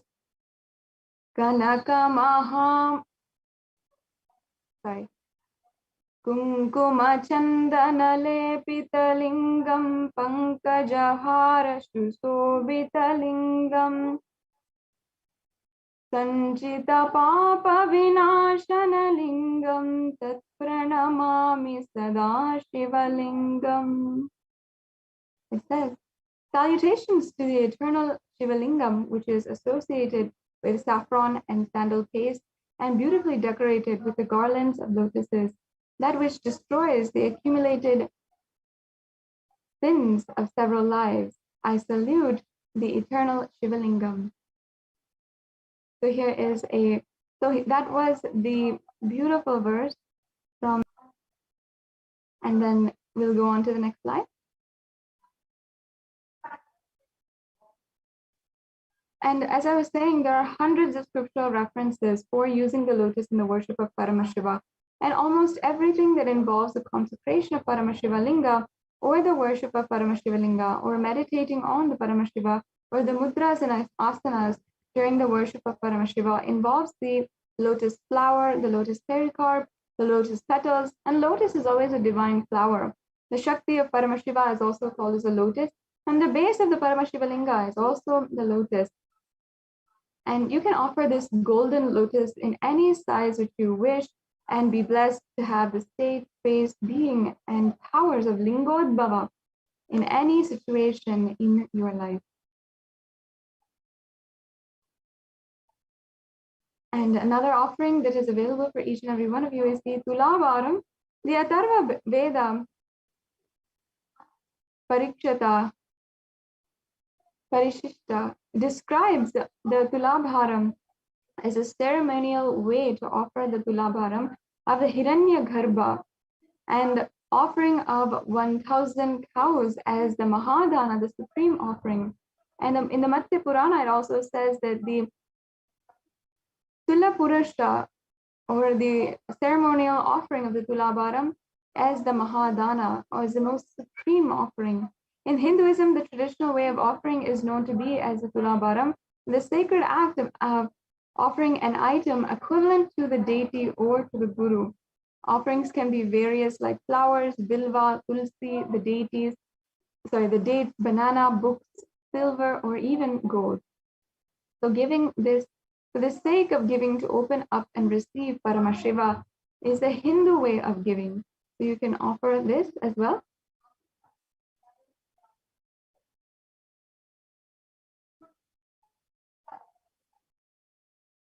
And this is the highest offering as per the Hindu scriptures, and highest offering is gold. So gold has the highest ability to hold the radiate energy, and offering the right context brings about the highest completion. So offering the silver also purifies the very being and blesses one with the completion, with wealth and health and blissful enlightenment lifestyle forever.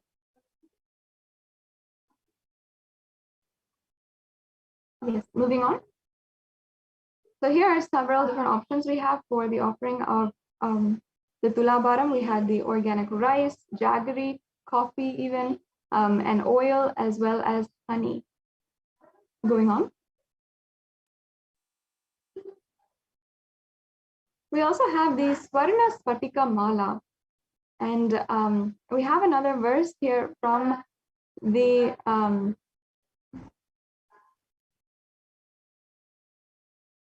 this is from the Agamas, where it literally, the translation says, 5 faces, 10 shoulders, effulgence of crystal, 3 eyes, tranquil composure, crest adorned with the crescent moon, locks of matted hair bound with the serpent, mounted on the lion throne, constituted of the mantras, seated on the white lotus, designed on the throne, adorned with the various ornaments such as the earrings, the karnika, the hara, the katasutra, bandhana, keyura, kataka, Chanarva, and others, eternal age of 16 years, supremely beautiful and auspiciously charming.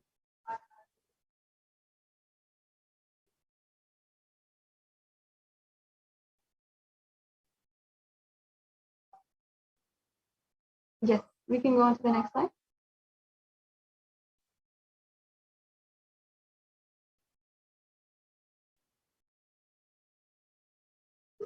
And we have a verse here from the Sri Vaidyanatha Ashtakam. And the translation says, I salute that God, Shiva, who is the king among the physicians, who wears the flow of Ganga and the moon on his head, who has 3 eyes and who is filled, the god of love and death, and who is worshipped by all devas. Offering Swarna Ganga to Vaidishvara bestows the blessings to wash away any janmas of impurities and to experience health and wellness. This is the Swarna Ganga.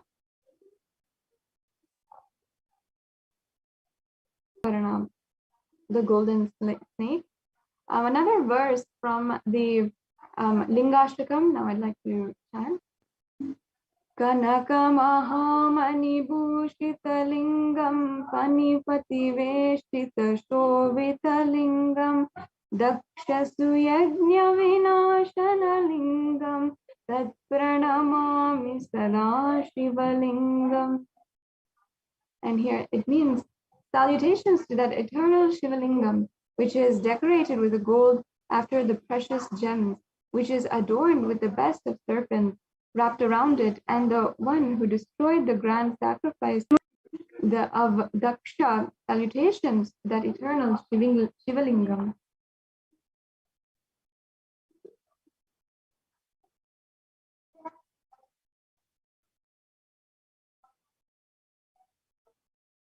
And here we have another offering, the Swarna Nagabharana, the golden snake, which you can offer.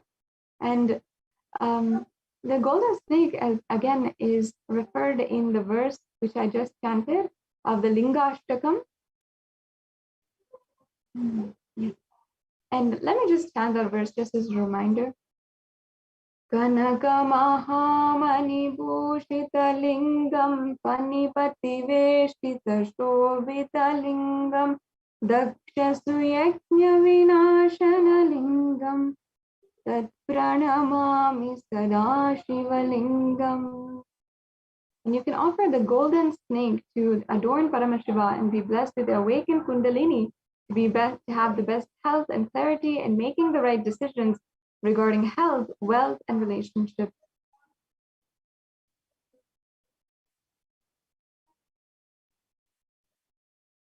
And this is the next offering, which is the Swarna Chandra. And the Swarna Chandra is actually referred in the Sri Vaidyanatha Ashtakam again, where it says, I salute the Bhagavan Paramashiva, who is the king among physicians, who wears the flow of Ganga and on the moon on his head, who has 3 eyes and who had killed the god of love and death and who is worshipped by all devas. This is the moon that the Lingotbhava Paramashiva wears gracefully upon his head. The moon represents the compassionate, friendly, loving, and ever-healing presence and peaceful nature of Paramashiva.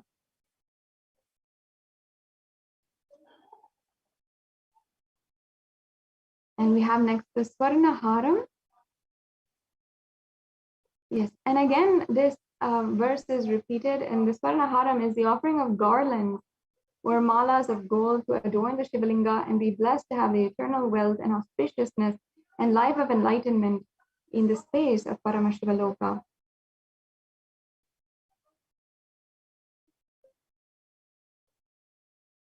And yes, we can go on to the next offering.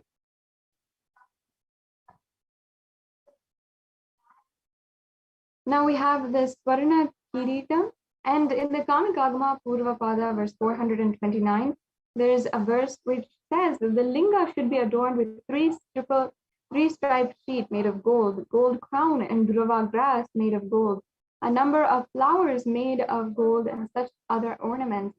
Offer the Kiritam to Vaidishvara to heal all the relationships in all dimensions.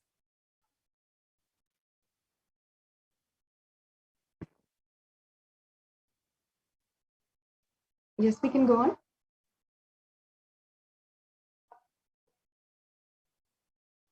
And we have the next is the Swarna Pinaka Pani. And another verse from the Sri Vaidyanatha Ashtakam. I salute that Bhagavan Paramashiva, who is the king among physicians, who is the lover of devotees, and who has destroyed the 3 cities, who holds the bow called Pinaka, who destroys enmity and negativity daily, and who plays in the world of humans. Offering the Swarna Pinaka blesses one to directly resolve enmity, litigation, and to remove negative influences in our life. Yes, let's move on. We also have here the Swarna Trishulam, and another verse from the Kamikagama where it says, the trident denotes his 3 qualities, Tattva, Rajas, and Tamas, functioning in the pure realm. The Parashu denotes his nature of eternal existence. Khadga represents his invincible prowess. After the Trishula, which is a symbol of getting you rid of all the impossibilities, and through the Trishul, he removes all impossibilities and creates all the new possibilities to rejuvenate health.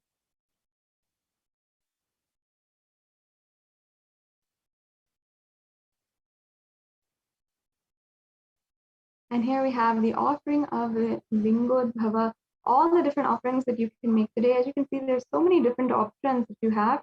You don't have to feel at all that you might not be able to make an offering due to any kind of constraint. You can offer any of these offerings. And next, we will be coming to a conclusion of this segment. And we'll just be showing you the link, as you can see here, at tiny.cc/bst-lingotbhava.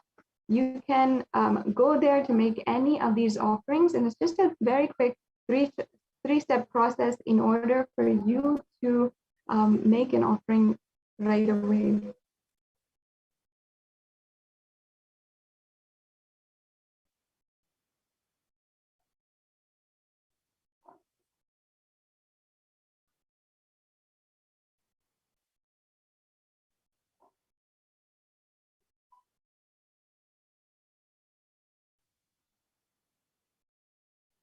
Yes, moving on. Yes, as you can see, these are more of the offerings, and we can move on. And I'd also like to remind all the viewers once again that you can make the e-hundi offering And you can make this either through the YouTube super chat, or you can make it through the link which is provided. So I recommend, even if you're on YouTube right now, if you're joining us from YouTube, then you can make a e-hundi donation through the YouTube super chat. Yes, the next slide, please.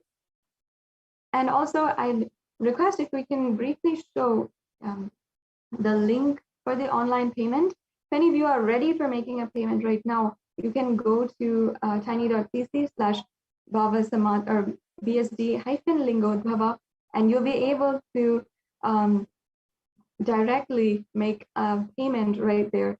It's a very, very easy process for you.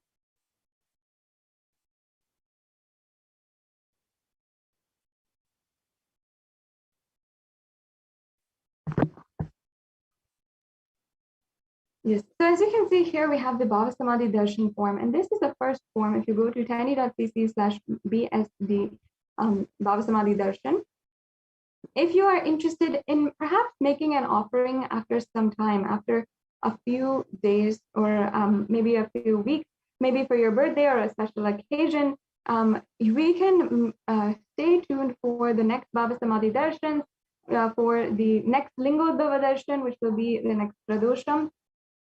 And you can always offer at a future time, and keep yourself in touch with us and ensure that you're getting the information as soon as we have more and more offerings available. So you can go ahead and fill out this. And then we also have the payment form.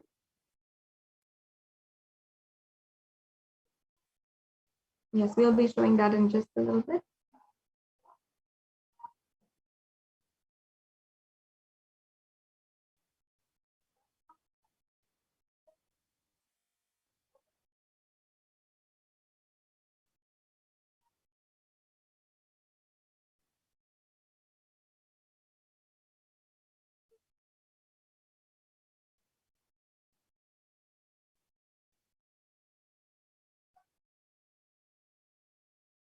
Yes, so as you can see, this is the payment gateway for the Lingotbhava Bhavasamadhi Darshan.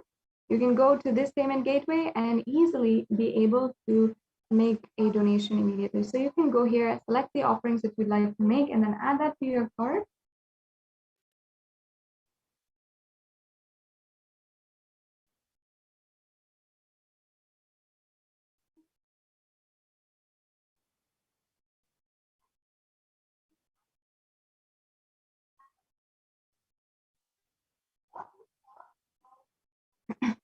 Yes, and then you can simply proceed to checkout after you have reviewed all the items in your cart.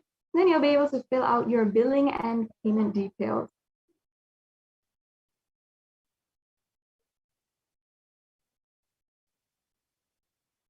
Yes, so that brings us to a conclusion of this segment in today's program, in the different offerings that you can make to Bhagavan Lingotbhava on this very, very auspicious occasion. Once again, it's an extremely auspicious occasion to have the darshan of Bhagavan Lingotbhava. And I invite each and every one of you to either you can make a e-hundi donation, or any one of these offerings today that are extremely profound and helpful and can actually help you transform in life. Understand that Sanatana Hindu Dharma is a religion of gratitude. Nowadays, in our daily life, all of our relationships have become a negotiation, a business. And unfortunately, we are continuously seeing all of our relationships as a business. If you would like to transcend these kinds of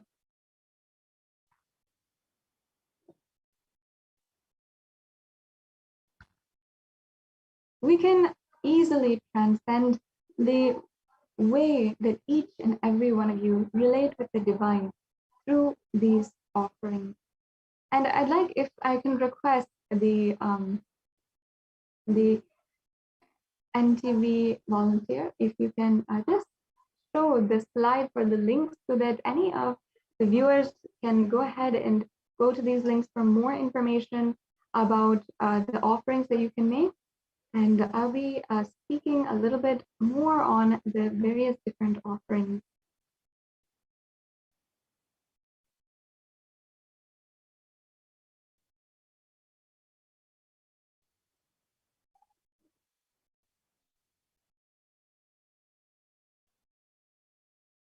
Yes, thank you so much, Ma. So as you can see, a lot of different offerings are available for you here. And there's a beautiful story from the Guaranteed Solutions book that the Supreme Pontiff of Hinduism himself authored and has spoken about in spoken on that content from in any of the Ananda Spurana programs or the Life Bliss programs. If you have attended, you know that this book attends to every single chakra in our bodies and how to transcend our daily conflict, inner conflict that we might have, and make our reality as we want it. And there's a chapter called From Discontentment to Gratitude. And in this, the Supreme Pontiff of Hinduism had beautifully narrated a story about once when there was a man who was praying to God, and he was just asking God, God, please give me $10 million. I will ensure that if you give me this $10 million, I will donate to your shrine and to you 20% of the $10 million. If you don't believe me, he went on to say, if you don't believe me, you can take $2 million to have the rest of the $8 million. Understand that each and every one of us is dealing with our relationship, even our items, our day-to-day useful things as a utility value. We're only seeing what we can get out of it, and we only want exactly what we want out of it, and not willing to even budge a little bit from our negotiation. And we won't want to change ourselves or change anything inside of us. We'll always continuously demand from the universe. And actually, if you see, we have literally become continuously asking. And even our relationship with God becomes continuously asking. And there's also another story where, from this book, The Guaranteed Solutions book by the Supreme Pontiff of Hinduism, where he narrates saying, once a king was offering prayers in the court before he had gone to the court to give alms to all the beggars.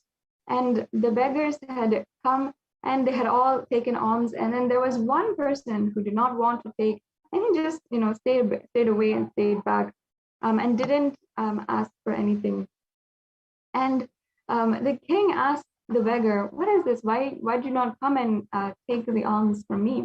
And he said, when I came here, see, I am myself a beggar. I go and beg every single person for money and for food. But when I came here and I saw first that you yourself are begging, I don't understand why. Why should I take from you if begging is even what you do? Now understand that all of our dealings, even our relationship with God, has become simply just begging. We ask, and even nowadays, we don't even take a moment to realize actually what existence has given us, what the divine, what Paramashiva, and of course, incarnation of Paramashiva, the Supreme Pontiff of Hinduism, has given each and every one of us. We never see this as a reality, and we continuously offer, we continuously are asking and demanding first. And even in our prayers, it's become continuously asking. Understand that there's a religion of prayer and a religion of gratitude. When you begin to make a religion, when you start to continuously pray, even in your religion or your religious belief, it'll not pave the way for your transformation. It'll continuously be like pouring nectar or pouring water into a bucket with a hole. Even when you are fulfilled, you'll go on to ask, what's next? What can I ask next from from existence or from the next person or from whatever it is. All of our relationships are like this. And it's a deeply rooted, unfulfilled feeling inside of us that has become normalized by society. Even consumeristic society nowadays is continuously feeding us with the next developments, with the next latest technology, and weighing how much we are using up the natural resources of the earth and not seeing how we can have a more sustainable lifestyle, and continuously not even seeing how much we are demanding from the resources, from human resources, from natural resources, and continuously using it up without even once caring about the consequences. Understand that this has been going on for millennia, this continuously greedy, asking based mentality that starts just from us, starts from our deep discontentment with our reality, with what we feel inside. We never take a moment and decide that we should be grateful for whatever we have gotten in life, and we decide what we need. There's two stories that I would like to narrate again, which the Supreme Pontiff of Hinduism had written in this book. So one day, a geography teacher had been sharing with all of her students all the 7 different wonders of the world. They went over the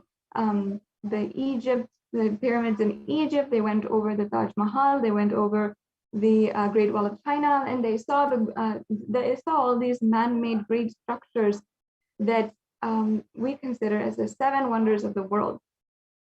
And there was one student who was sitting in the back of the classroom, and she was not really interested in the conversation, and she was just looking confused, a little bit non-involved, and not convinced entirely that of the teacher as well.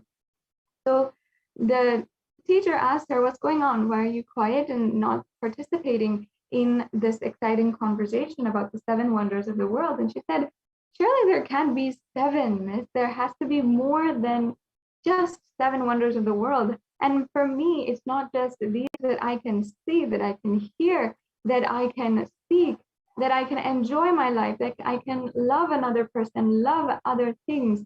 That is the 7 wonders of the world for me." And beautifully, the Supreme Pontiff of Hinduism tells us, after he narrated the story in the chapter in this book, the Guaranteed Solutions book, he tells us that we don't understand in our lives how much the universe has manifested us until this moment.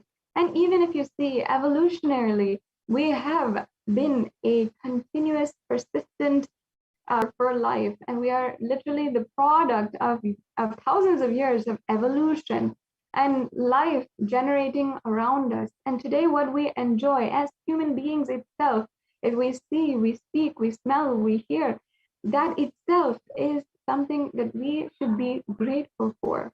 But how many of us spend time every single day to be grateful for these things? There's another beautiful story that the Supreme Pontiff of Hinduism had narrated in this chapter called Discontentment to Gratitude from Guaranteed Solutions. And he says that literally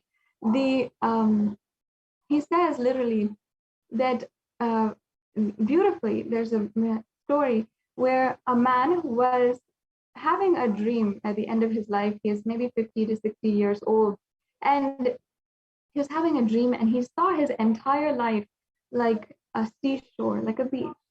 And he saw that continuously, he was a very faithful man, and he always, he always believed that God was with him, and that God had been with him no matter what. And he had that insurmountable faith in God. And he had seen in this vision that he had, where he had seen 2 pairs of feet walking along the beach. And he continuously saw 2 pairs of footsteps walking along. And But at the times when in his life when he was feeling depressed and lonely, hopeless and desperate in the world, in that time, literally, he was feeling like, how could I be alone in those times? And he suddenly prayed to God and he said, God, how could you leave me in these times? How could you leave me when I really needed you the most? And suddenly God responded to him saying, understand, it is not your footsteps that are on the beach at those times. I was the one who is carrying you through those times. What you are seeing is not your footsteps, but mine. Understand, this is such a beautiful way that we should see life and the universe.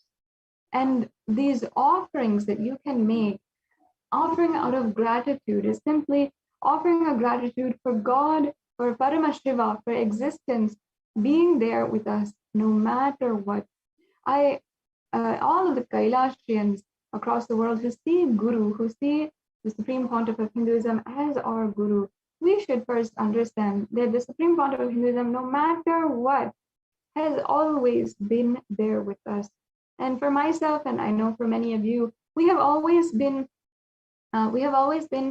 for many years now, even for some of us 5 to 6 years, for some of us even to 10 to 15 years, been with the Supreme Pontiff of Hinduism, been a devoted devotee of the Supreme Pontiff of Hinduism. We all see he is our Guru and he is our God. And we might forget that he has been there continuously throughout our lives. But understand, even in our times, when we are feeling depressed, lonely, it is not us that we are alone in those times, but just because we got through. If we know we got through those moments, it is because Swamiji has literally carried us through those times. And each and every one of us can make an offering today out of our utmost gratitude that the Supreme Pontiff of Hinduism has carried us ultimately through these extreme times.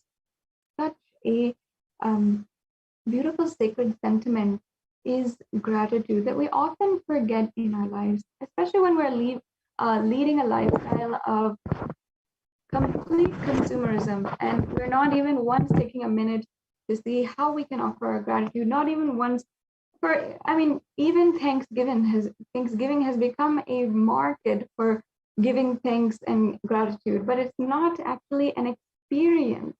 Many of us we celebrate Thanksgiving once a year, but every single moment, every single day, every single moment of our lives, we should be grateful for what the Lord, what the existence has done for us.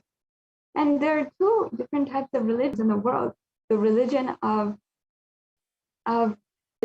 gratitude. Any one of these offerings that we have gone over today is a very, very powerful way that you can experience gratitude and understand that gratitude is nothing but a jumping board, a jumping board for you to experience oneness in your life.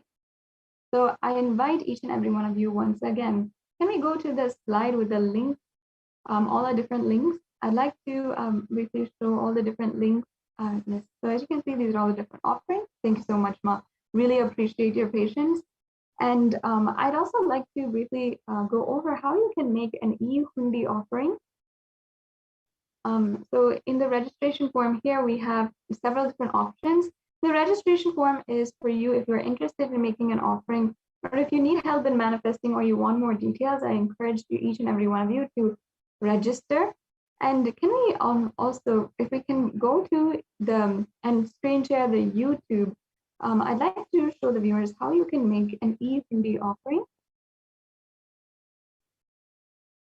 And we can briefly show at the live YouTube video.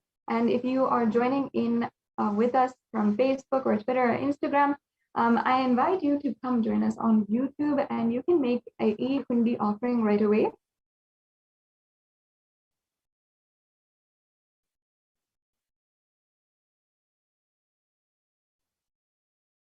You can simply offer your gratitude to Devi, to Supreme Pontiff of Hinduism, and Bhagavan Lingotbhava. In just a few minutes, we are going to be starting a very powerful process for the Bhagavan Lingotbhava Darshan.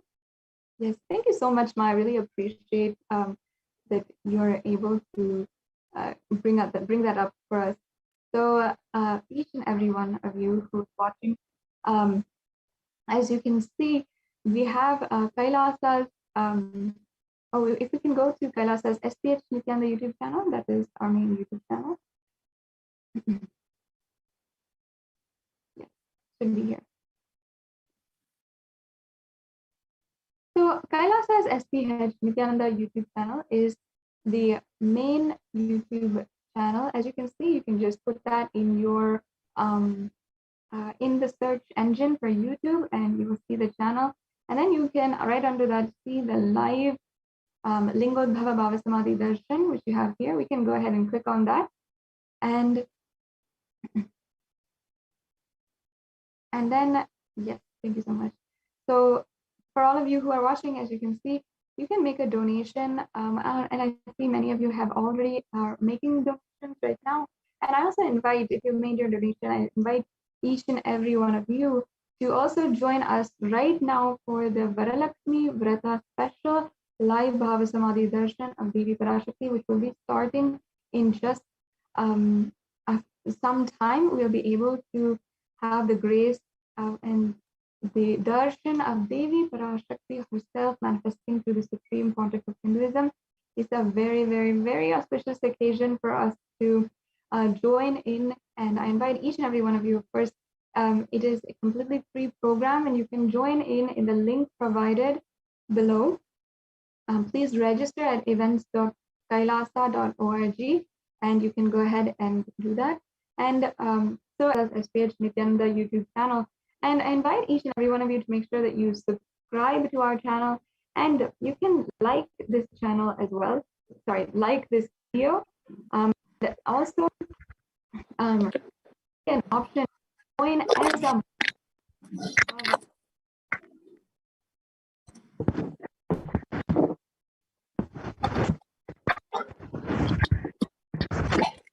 you will be able to once you join as a member, you can make a donation on the YouTube super chat. So as you can see, we have the dollar sign. You can click on that and make an offering, and an offer through super chat. And you can either pay through YouTube, credit card, or through PayPal. Of paying through PayPal as well, that is also an option for you to pay. So yes, now we are going to go into the next program. The Bhavasamadhi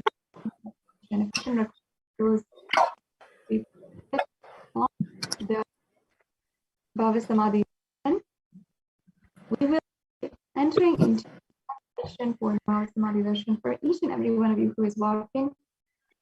In this next 1 hour, we are going to be preparing the Bhavasamadhi Darshan, and we are going to literally be entering into the Darshan of Lingotbhava. Every one of you, just within a few, we enter a very, very sacred space. You will experience the most beautiful experience of oneness with Bhagavan Lingotbhava. If I can request once again the slides for the Bhavasamadhi Darshan preparation.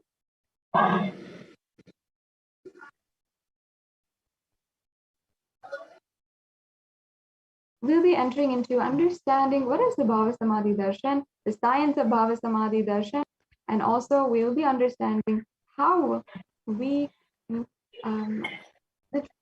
be able to experience oneness, and how the Bhavasamadhi Darshan is actually a science which can help you and which can ensure that you are transcending all of your different fears, conflicts, depression as well, and anything that you're going through.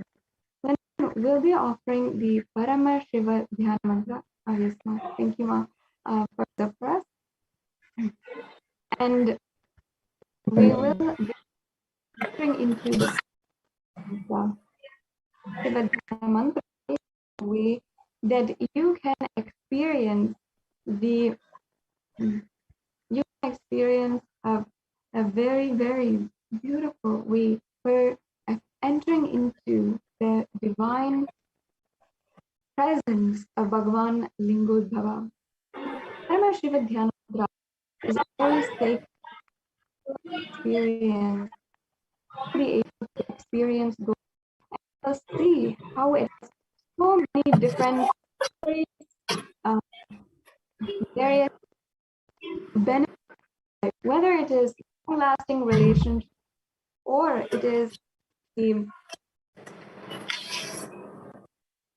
wealth and abundance, or having so many different kinds of beautiful, transformative relationships, or the long-lasting transformation that you've been yearning for perhaps years, even decades, which you wanted might be. You can experience it through Paramashiva Dhyana Mantra. And as we are going into the Paramashiva Dhyana Mantra, we will be able to relax in the presence of Paramashiva himself. You see that just this mantra has power to really make you into the most powerful version of yourself. So I made and requested each and everyone participant who's joining us on YouTube or on Facebook, on Twitter, Instagram, and you can I request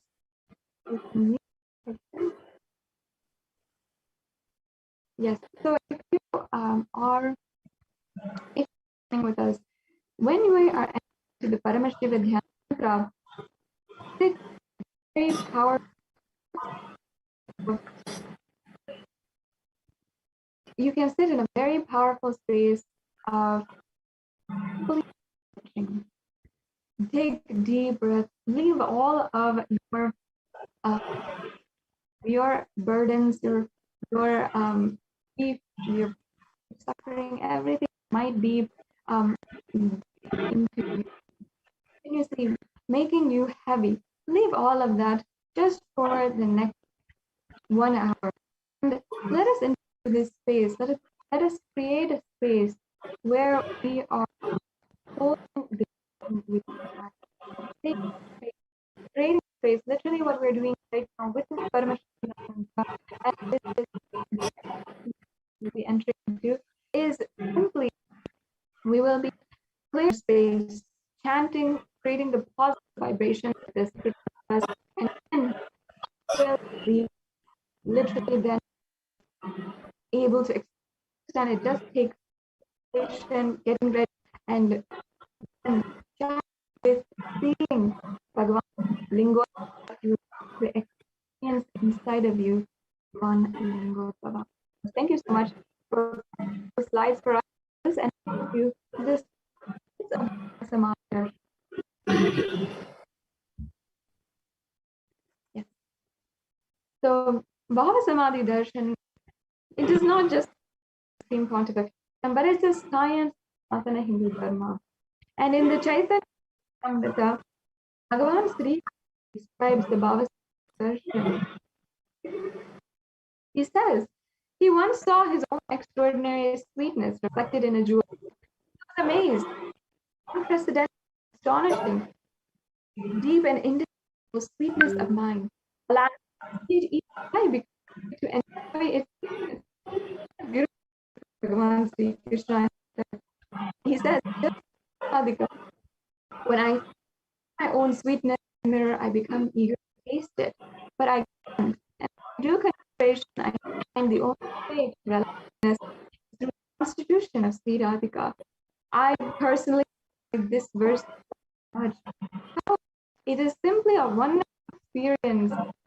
Even how Radha enjoys it. It's just a wonderful experience. It's a current of Paramashiva, which is flowing to Radha. Next slide, please.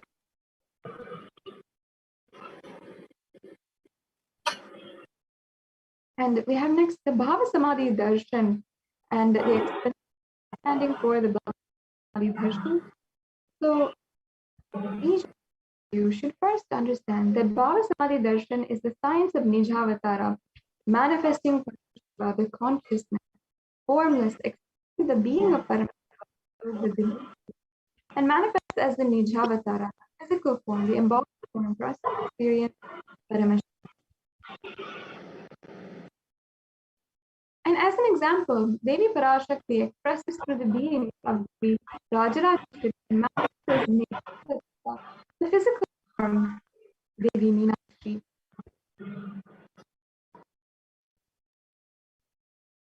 And another example, Bhagavan Paramashiva expresses through the being of Subramanya and manifests as the physical form.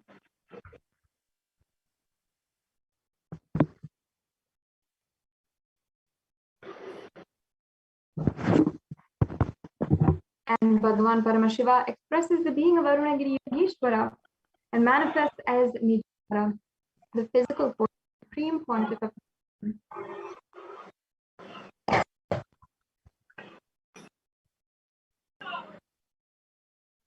And Bhagavan Parandhama expresses the being of Mahavishnu and manifests as Nijavatar, the physical form of Sri Krishna. Avatar, the deity, reflects the consciousness and manifestation, the being of super consciousness. Being mature enough to receive the higher level experiences from the Arshavatar deity. The avatar, the physical form, comes to bridge and create the experience of consciousness inside of all of us. And the avatar, being none other than the quantity of Hinduism, Samadhi Darshan and the Nijavatar, manifesting beings of various dimensions of Paramashiva. The components and the components of those dimensions of Paramashiva are awakened inside of us. And the dimension of Paramashiva manifesting in the Nijavatar, for us to experience the same is Bhavasamadhi Darshan.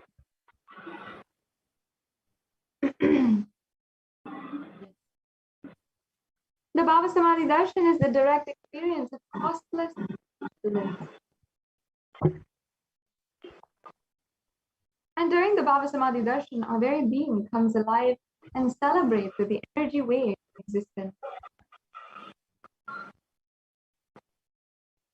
Our very muscles learn to imbibe and create Paramashiva.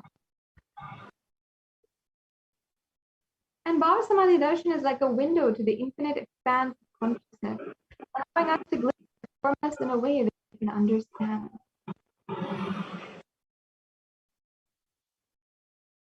And even without much effort from our side, our very biomemory awakens to the space of Paramashiva, the ultimate consciousness during the Bhavasamadhi Darshan. And to have a glimpse of having the darshan of an avatar cleanses the life karmas and deep and lasting information of each of us.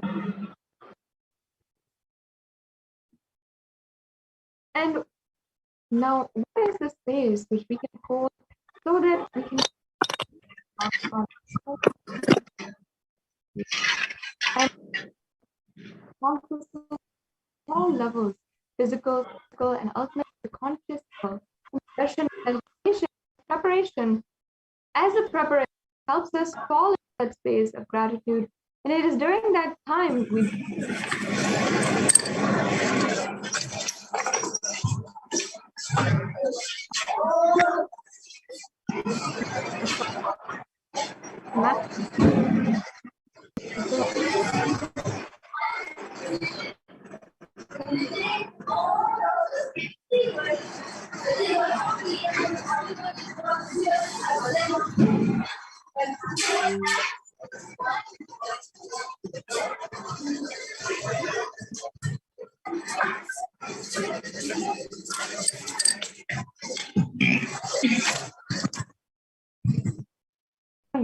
Paramashiva.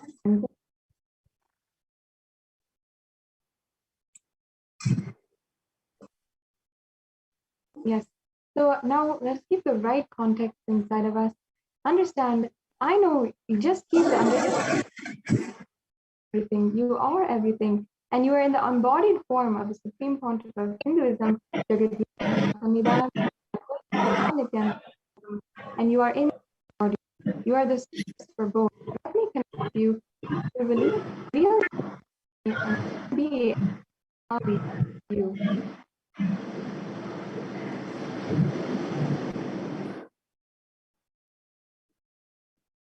Puja, and let's get started into the Bhavasamadhi preparation with the Paramashiva mantra. Started? I can repeat this nice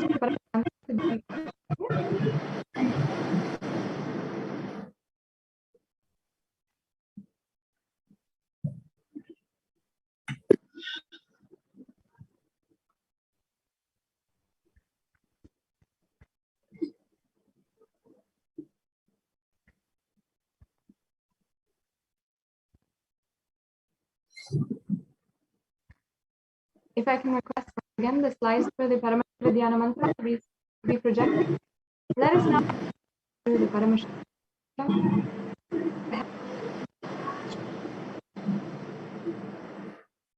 Unclutch from all the thoughts inside and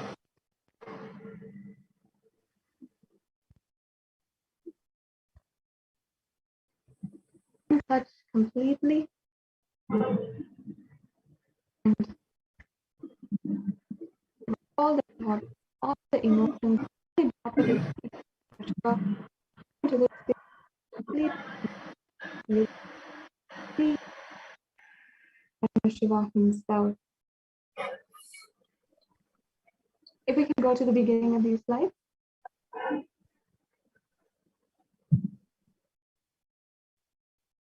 Yeah. Inhale deeply and exhale.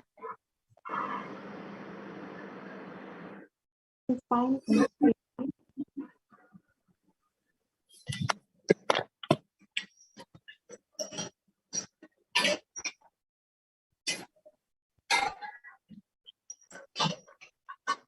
let's now, yes, we can go on.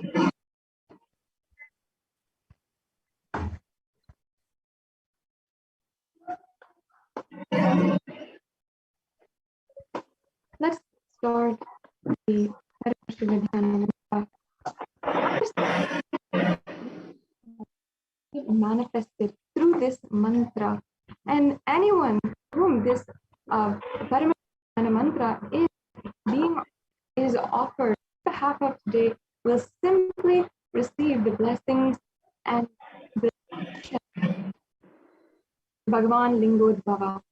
So see that entry go on.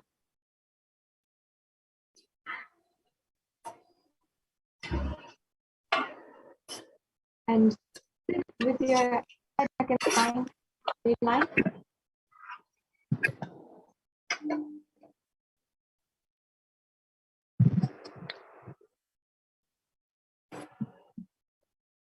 Breathe in and breathe out deeply. As we are chanting this Paramashiva Dhyana mantra,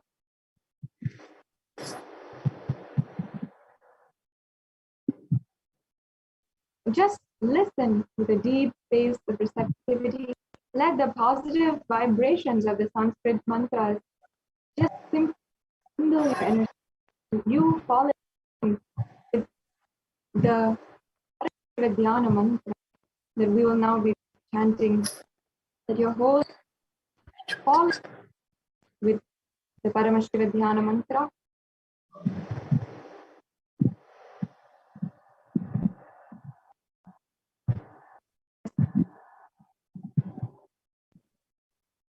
To begin the Paramashiva.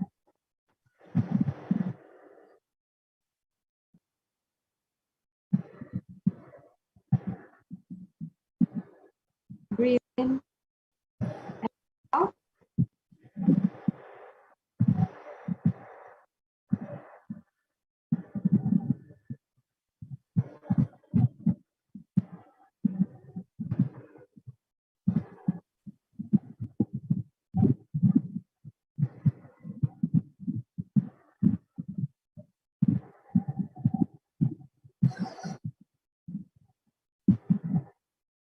let's get ready for himself in the form of Bhagavan Lingotbhava, Arunachala.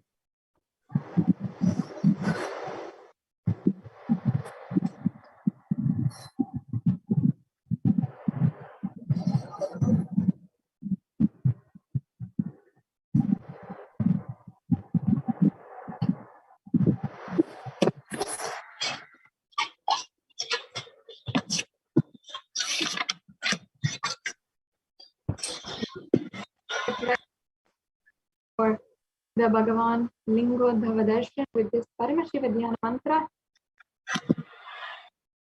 Sit in a deep meditative space. Before we enter into the Paramashivoham mantra, make sure that you are incredibly most spaced out and inside of you. Switch off your phone for a few minutes. Now give this time to yourself to help you experience the ultimate. We'll be shortly entering into this Paramashivoham mantra. So let's get ready and let's ensure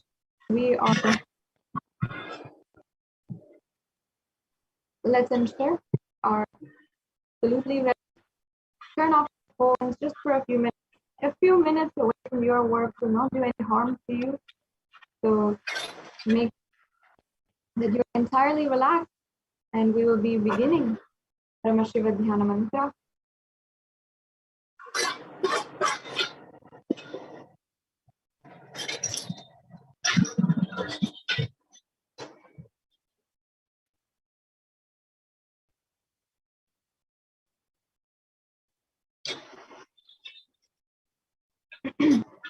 Just a few minutes from now, relax completely, and we'll be starting the Paramashivoham mantra.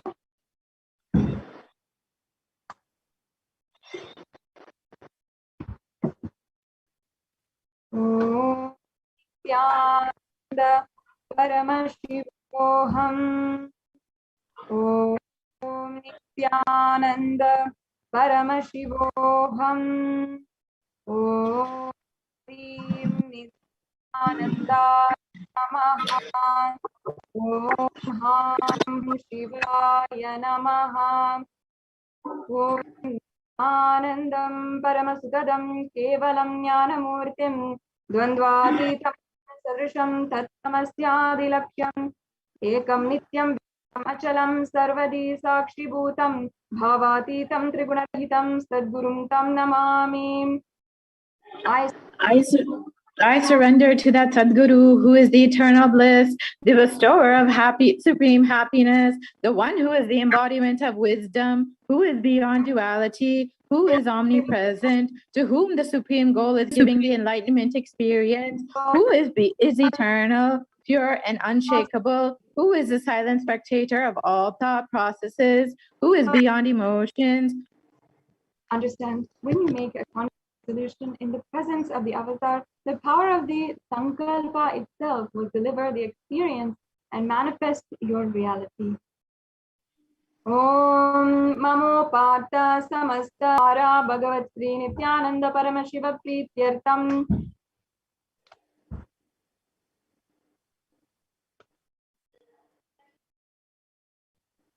I am taking this conscious resolution for destroying all karmas and sins, and in the order to please Bhagavan Sri Nithyananda Paramashivam. Asya Devasya Mahadevasya Akhilanda Koti Brahmanda Nayakasya, who is the God of all gods, who is the greatest of gods, Lord of the universes and multiverses, who is the Lord of the cosmos. Sakala Jagat Srishti Sthiti Samhara Tiro Bhava Anugrahakya Panchakritya Parayanasya, the one who does the cosmic actions of creation, sustenance, rejuvenation, pulling out of delusion and liberation.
आदिमध्यान्तरहितस्य प्रमेय पराक्रमस्य तत्त्वार्थ गोचरस्य, the one who is beginning, middle, and end, the one who is immeasurable. Akara ukara makaratmaka pranavatmakasya vrishabharudasya mahadevasya, the one who is the embodiment of the three syllables, the Omkara, the one who is Rishabha as vehicle, the one who is Mahadeva himself, Kamikadi, Vatulanta, Mahatantrakta, Shaivagamasvarupasya, Samagamasvarupasya, Shuddhadvaita Shesvarupasya, Nithyananda Padasasya, Nithyananda Swarupasya, Shuddha Satchidananda Vigrahasya, Rupa Rupatisasya, Sakala Nishkalasya, Nitya Niranjana Niramaya Nirvikara Akhandadi Shanasya Sri Nithyanandeshwari Parashakti Sameta Sri Nithyanandeshwari Parashakti Sameta Sri Nithyanandeshwara Paramashiva Avatara Bhutasya Sarvadeva Devi Swarupasya Bhagavataha Sri Nithyananda Paramashivasya Cha Prityartam Shubhe Shobhane Muhurte Adya Brahmanaha Dvitiya Pararte Shri Shvetavaraha Kalpe Vaivasvadamanvantare Ashtavimchati Tame Nitya Yuge Pratame Pade Jambu Dvipe Bharata Varshe Bharadak Kandhe Meroho Dakshine Parshve Sakabde Asmin Vartamane Vyavaharike Prabhavadinam Shashyaha Samvatsaranam Madhye Shubhanama Samvatsare Shubhayane Shubharato Shubhamase Shubhapakshe Asyam Shubhadito Shubhavasarayuktayam Shubhanakta Shubhayoga Shubhakarana Evam Guna Visheshana Vishishtayam Asyam Shubhadito. During this time, the second half of the lifetime of Brahma, during the Kalpa Kalshveta Varaha, during the regime of Vaivasvata Manu, during the first quarter of the Yuga called Nitya Yuga, in the island called Jambu, in the continent called Bharata Varsha, the Indian subcontinent called Bharata Kanda, in the southern side of Mount Meru, in the Shaka.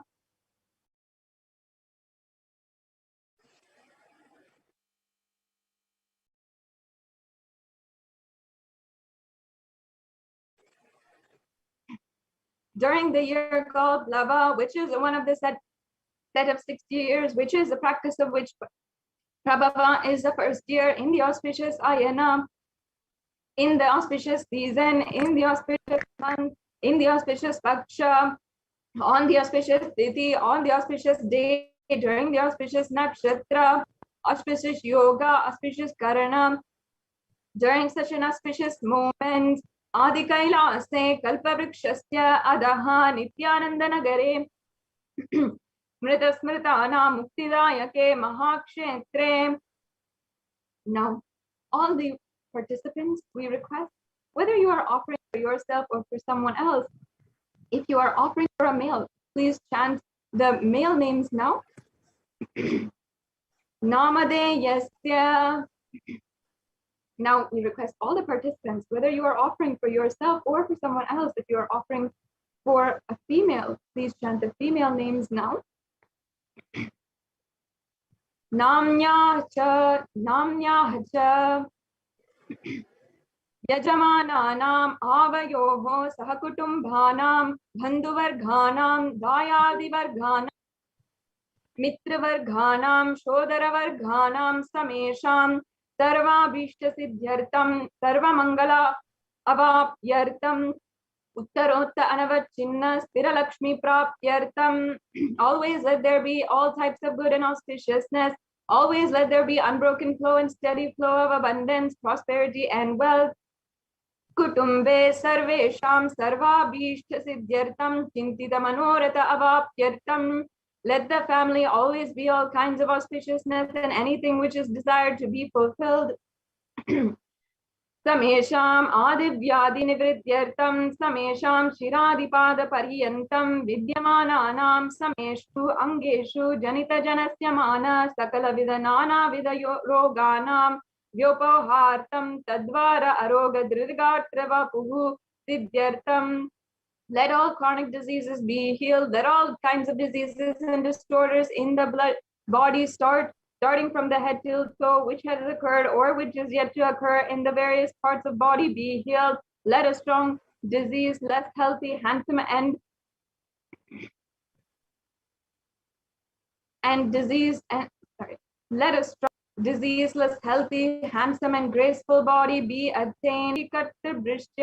Krita Karishyamana Sakala Vida Mantra Tantra Yantra Vishachurna Abhichara Stambhana Marana Uchchadhana Vidveshana Vasikarana Adi Mantrika Prayogebhyaha Rakshana Praptyartam Tadvara Samesham Sarvabhishta Siddhyartam. Let protection be obtained from all the evils of acts performed by people, either in past or yet be performed in the future through the use of mantras, tantras, yantras, poisonous pills, employing spells for malevolent purposes, like making a person immobile, killing a person through vomiting and diarrhea, upsetting and ruining the health, poisoning and hypnotizing. Apamrityu dosha nivrityartam, kalamrityu, akalamrityu, durmrityu nivrityartam. Let all the doshas ill effect, destined death, unnatural death, fatal death be removed. Samesham antar drishti, bahi drishti, krura drishti, vyapyara drishti, anukula drishti, pratikula drishti, ityagi sakala vida drishti dosha nivrityartam. Let all the effects of evil eyes from known and unknown sources, effects of cruelty-filled eyes, evil eyes of business enemies, effects of evil eyes of people who may project as if they are well-wishers, and the effects of evil eyes of people who are against our well-being be removed. Samesham anta shatru, bahi shatru, krura shatru, vyapara shatru, anukula shatru, pratikula shatru, ityagi sakala vida shatru bada nivrityartam. Let all the effects of inner enemies and outer enemies, fierce enemies, business enemies, enemies who project themselves as good, and enemies who work against our well-being be removed. Samesham matrishapadi sakala vidasapanam vyapohanartam. Let the effects of all the curses right from the mother be removed. Anadi avidyavasanaya pravartamane asmin mahati samsara chakre vichitra bihi karmagati bihi vichitrasu yonisu punah punaha anekadha janitva. From time immemorial, due to ignorance, we get caught in vast cycle of birth and death. Due to the effects of our actions, we take birth again and again in various bodies, which is quite strange. Kenapi punya karma visheshena bhagavataha Shri Nithyananda Paramashivasya aparimitaya kripaya idanintana manushya janma praptavatam. Yet due to some good action with extreme immeasurable compassion and grace of Bhagavan Sri Nithyananda Paramashivam, we have been blessed with a human body. Samesham iha janmani purva janmani janmantareshu sarvehi kritanam shiva ninda devi ninda guru ninda dosha vapohartam sarva paradha devya paradha purva paradha dosha vapohartam. Any kind of abuse we may have done to Paramashiva, Parashakti and Guru in the present birth, past birth, or in any of the births be removed. Any kind of crimes, offenses committed against Paramashiva, Parashakti and Guru to be removed. Brahma Hatya Surapana Swarasteya Gurutal Pagamana Tatsamsara Ghakya Panchapaha Patakadi Samasta Papa Vyatitartam. Let the 5 great like being a Brahmin, drinking prohibited alcohol, stealing gold, having relationships with Guru's wife, one's own mother, elder sister, and other such motherly figures, and associating with those people who have committed one or other above mentioned sins be removed. Apiche sarve balye vayasi kaumare yovane vardhakye cha. Let all the karmic effects of actions done as a child, adolescent, youth, and as an old age person be removed. Jagrat swapna shushupti avastasu. Let all the karmic effects of the action done in the wakeful, dream, or deep sleep state be removed. Karmendriya, jnanendriya, vyaparehi, sambhavitanam, rahasyakratanam, prakashakritanam.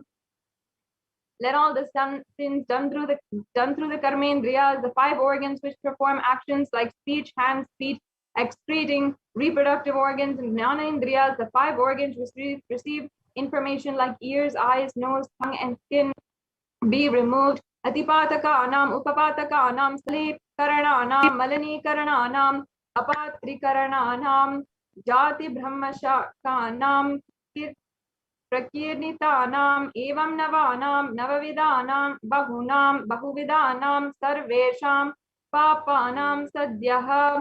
Let the sins which were done openly or secretly, the greatest of the great sins, minor of minor sins, multiple sins, and sins like raping a woman, unjustifiable sins, sins of destroying the caste system, narrow-minded sins, such 9 sins and 9 types of sins, more sins and more types of sins be removed immediately and instantly. Apanodana dvara samasta mangala prapyatam Shiva bhakti, Devi bhakti, Guru bhakti siddhyatam, Paramashivatva, Paramashiva sthiti, Paramashiva shakti siddhyatam. Through the removal of sins, let us be showered with all auspiciousness, and let Paramashiva bhakti, Devi bhakti, and Guru bhakti be obtained. Let the state of Paramashiva, space of Paramashiva, and powers of Paramashiva be obtained. Kutumbe sarvadha sanmangala prapyartam anonya prema bhivridyartam purnatva siddhyartam sarva pani nivrityartam. Let the whole family always be showered with auspiciousness. Let mutual love bloom among all people. Let completion happen. Let all mishaps be removed. Shipya arogya vyapartam ayura bhividyartam. Let healthy body be obtained instantly and immediately. Let longevity be bestowed. Vyapare udyoge cha sarvajana vasikaranartam tadvara unnato natasthana prapyartam. Let your charisma impress everyone in business and job, and through that, let you attain the best of the position. Bahudana saukya prapyartam griha kanaka pashu putra pautra dhana dhanya saukya prapyartam. Let extremely wealthy and happy life happen. Let various wealth be showered in the form of house, gold, cattle, children, grandchildren, money, grains, and all the comforts related to worldly life. Adityadhinam navanam grahanam doshapida nivaranartam Adityadhinam navanam grahanam anukulyata siddhyartam. Let all the malefic effects of the 9 planets be removed, and let all auspiciousness be bestowed by grace of the 9 planets. Bhumyantarikshe vidyamana bhuta preta pishacha rakshasa brahmarakshasa vushmanda Dakini, Shakini, Ityadi, Sarva, Kristani, Nivaranartam. Let all the evil effects that cause calamities on planet Earth, the evil effects from various demonic beings like Bhuta, Preta, Pishacha, Rakshasa, Brahmarakshasa, Vetala, Kushmanda, Dhaki, Shakini be removed. Mano Vyakulatani Varanartam. Let the mental confusion and worry be removed. Prarabdhe karmani karishyamane karmani adidvaika adibhautika adhyatmika vigna nivaranartam samasta jnana varanartam dhanalakshmi dhanyalakshmi santanalakshmi sobhagyalakshmi vidyalakshmi soryalakshmi veeralakshmi vijayalakshmi ityadi ashtalakshmi paripurna kripa kataksha siddhyartam. Let all the loans be removed. Let all the Ashtalakshmis like Dhanalakshmi, Dhanyalakshmi, Santanalakshmi, offspring, Sobhagyalakshmi, fortune, Vidyalakshmi, knowledge, Shaurya-lakshmi, bravery, Veeralakshmi, heroism, Vijayalakshmi, and success be showered. Parikshasu unnatasta, Parikshasu unnatastane, Vijaya prapyarta, Sarva vidya parangata, Siddhyartam, Meda Shakti, Grahana Shakti, Abhirvyatyartam. Let the top rank be obtained in all examinations. Let all the excellence be acquired in the field of knowledge. Let the memory power, understanding ability be increased. Ityadi Sakala Vida Sanmangalani Guru Kripa Katakshena Prapyartam. By the grace of Guru, let all the above auspiciousness be showered upon. Sri Kailash Shonata Dwadashanta Shamala Pitaruda Sri Meenakshi Sundareshwara Bhinna Swarupa Parashiva Putra Ratna Kumara the one who has ascended the Madurai Adinam Shamala Pita established by Devi Meenakshi, the incarnation of Shamala Devi, which is supreme place of Kailasa, where Paramashiva resides and rules the whole cosmos, and Kailasa, the one who is no different from Meenakshi and Sundareshwara, the most beloved son of Paramashiva, the young boy. Guru Manya Tulyavatara, Shri Parvati, Sanyapana Labda Divya Jnana Vishrita, Sakala Nigama Gamasara Bhuta, Dravida Veda Pravartra, the gem among gurus and unequaled avatar, the one who received enlightenment by drinking the breast milk of Devi Parvati, author of the famous Dravida Vedam, which is the essence of all Vedas and Agamas, Srimad Paramashiva Karuna Samet Digata, Muktamaya Chatra Shayana, Yamana Chatra Chamara Shri Chinnaka Haladi,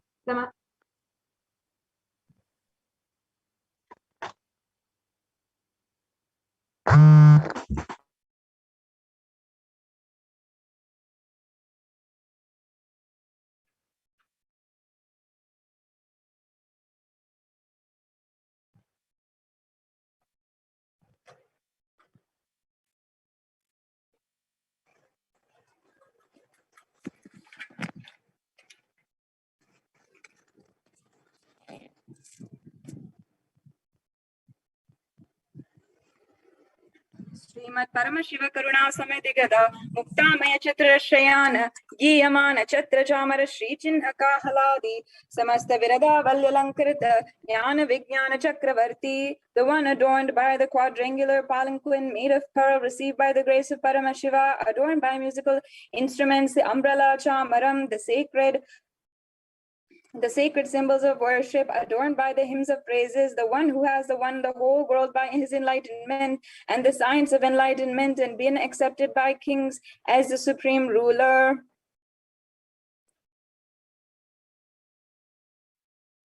Sarva Jana Sangha Sadyo Nirvana Diksha Pavagavarga Vishrana Jimuta Paramata Kalapa Kesari, the shower of Videha Mukti, an immutable state of enlightenment, immediately by Nirvana Diksha to all people, the one who creates bliss, protecting leader, the roaring lion and trumpeting young elephant for other religions.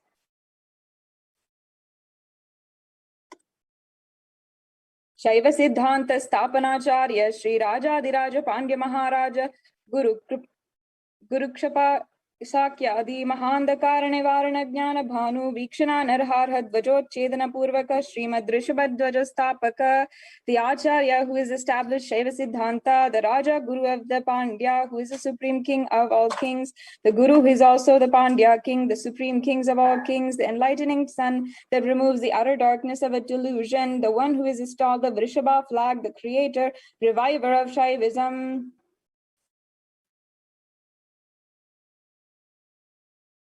Shaiva Samaya Kartra Sarvagna Pita Ruda Shri Jagat Guru Shri Jnana Sambandha Deshika Swami Vagisha Sundara Manikka Vachiga Swami Nam Avatara Bhuta Shri Jnana Sambandha Swami Punarudrita Shamala Pita Sarvagna Pita Trinad Uttara Dvishatatam Guru Mahasannidhana, the one who is the ruler of the Sarvagna Pita, the seat of omniscience, O the avatar of such with above mentioned attributes, the Guru of the whole world, the Shri Jnana Sambandha Deshika Swami Appar Sundhara and Manikka Vachikar Swami, O the ruler of the kingdom of enlightenment, the Shamala Pita Mahasamsthana, which has been revived by Jnana Sambandha Swami, O the one who has ascended the seat of omniscience, the 293rd Guru Mahasannidhana. Arunagiri Yogishwara Paramparagata, Arunachala Sarvagna Pita Guru Mahasannidhana, the one who has ascended the seat of Arunachala Sarvagna Pita in the lineage of Arunagiri Yogishwara. Kailasa Paramparagata, Kanchi Kailasa Sarvagna Pita, Traya Trimsa Uttara Drishatad Guru Mahasannidhana, the one who has ascended the seat of Kanchi Kailasa Sarvagna Pita as the 233rd Pontiff, the Guru Mahasannidhanam in the lineage of Kailasa. Nityotsava, Nityamangala, Nitya Kalyana, Nitya Rajita, Kailasa Paramparagata, Adi Kailasa Nithyananda Pita, Mahasamsthana, Mahasimhasana Pita Kartra, the creator of the Nithyananda Pita Mahasamsthana, Mahasimhasana Pita, which is eternally celebrating, auspicious, festive, and having the attractive energy of enriching. साक्षात् श्री परमशिव समुद्भूत कैलास परंपरागत वैवस्वत मनु इक्ष्वाकु हरिश्चंद्र भगीरथ श्रीरामचंद्र सूरसेन इत्यादि अनवचिन्न सार्वभौम चक्रवर्ती परंपरागत चतुष्षष्टि योगिनी मंडित चतुष्षष्टि सांप्रदाय प्रवर्तक मनुधर्म शासन सूर्य वंश प्राप्त सर्वज्ञ पीठ सुरांगी साम्राज्य मूढ़ाभिषिक्त चूड़ामणि साक्षात् श्री परमशिव समुद्भूत कपिल महागुरु पुनरुद्धात् महानिर्वाणी पीठ अष्टोत्तर सहस्र श्री महामंडलेश्वर the 1008 Sri Mahamandaleshwara Mahanirvaniya Pita established by Bhagavan Paramashiva himself and revived by sage Kapila. साक्षात् श्री परमशिव सिंहासनाभिषिक्त समस्त गणनायक श्री महागणपति समारंभा अनवच्छिन्न पीठाधीश्वर गुरु परंपरा प्राप्त अटल पीठ अष्टोत्तर सहस्र श्री अटल पीठाधीश्वर the 1008 avatar pita, which has an unbroken lineage of pontiffs starting from Bhagavan Mahaganapati, who is the leader of Ganas and who is coronated by Bhagavan. Dharma Mukti Swarga Puraswarna Pita Trayovimsha Guru Mahasannidhana, the 23rd Guru Mahasannidhana of Dharma Mukti Swarga Puraswarna Pita. Kailash परंपरागत आदिपीठ सर्वज्ञ पीठ Jagat Guru the Jagat Guru of Adipita Sarvagnya Pita in the lineage of Kailasa.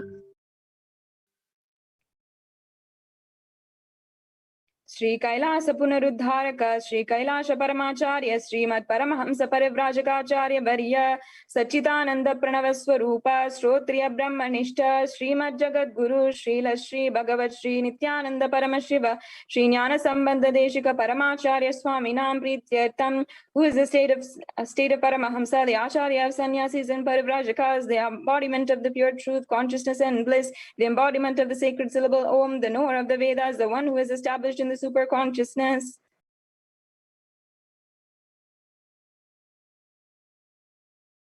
Desham Padaravindayoho Bhakti Siddhyartam Guru Kripa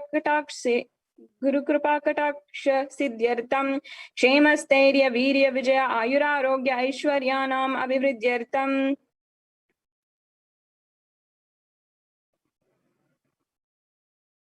धर्म अर्थ काम मोक्ष चतुर्विध फल पुरुषार्थ सिद्ध्यर्थम समस्त रिदितोपशांत्यर्थम समस्त मंगला अवाप्त्यर्थम भगवत श्री नित्यानंद परमशिव प्रसादेन सकुटुंबस्य ज्ञान वैराग्य जीवन मुक्ति प्राप्त्यर्थम च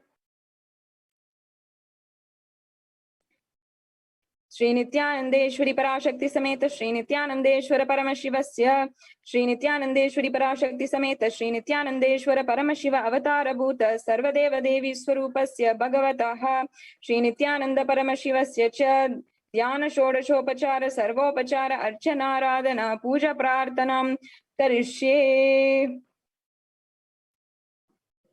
ओम आनंद घंद निलयाय नमः। ओम भवरोग भेषजाय नमः। ओम कल्पतरवे नमः।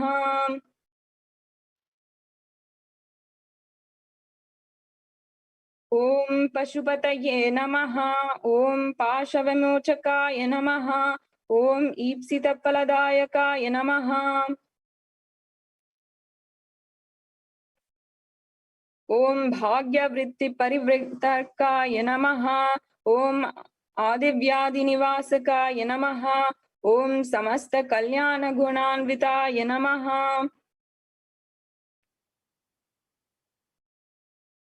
ओम विधादि पुरुषाय नमः। ओम श्री कैलासपतये नमः।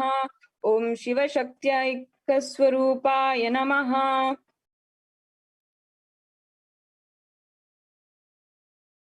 ओम ह्रीं नित्यानंदाय नमः। ओम हां हों शिवाय नमः। ओम श्री नित्यानंदेश्वरी पराशक्ति समेत श्री नित्यानंदेश्वर परमशिवाय नमः।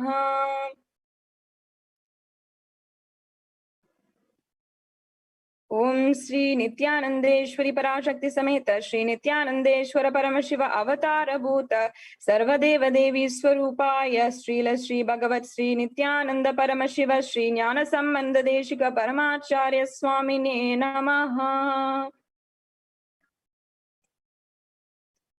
ओम Nityanandam.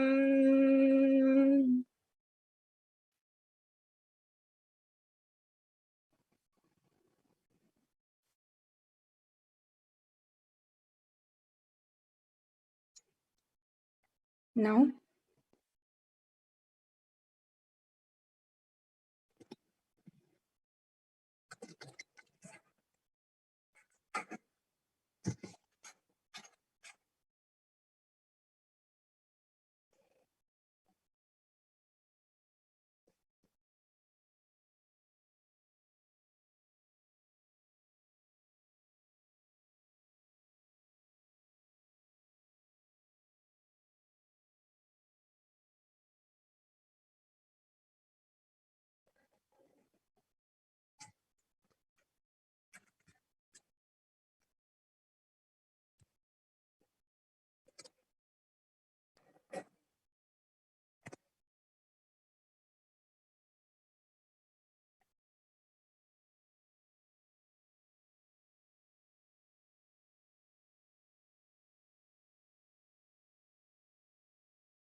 bless you all.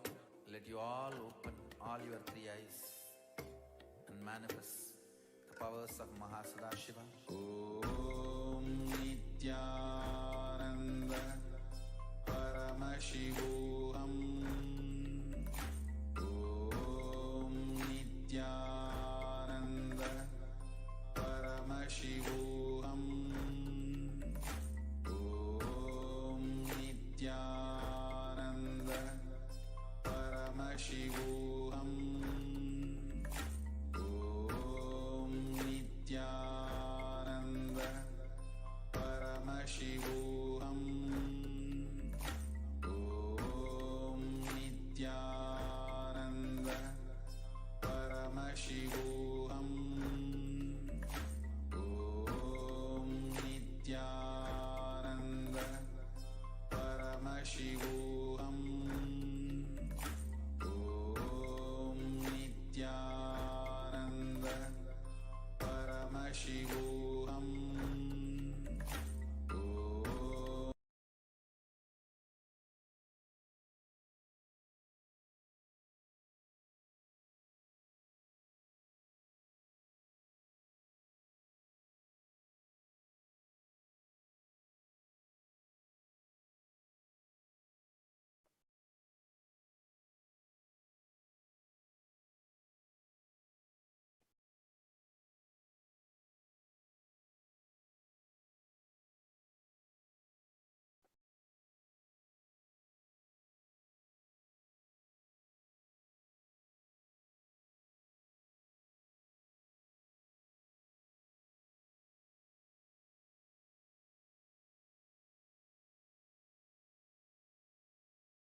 Om Nithyananda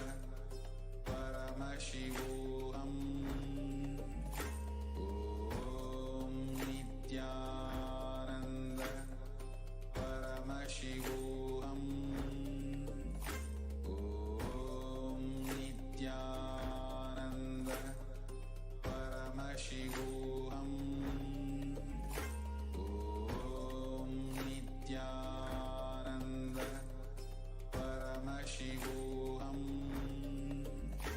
Om Nithyananda Paramashivoham. Om Nithyananda Paramashivoham. Om Nithyananda Paramashivoham. Om Nithyananda Paramashivoham. Om Nithyananda.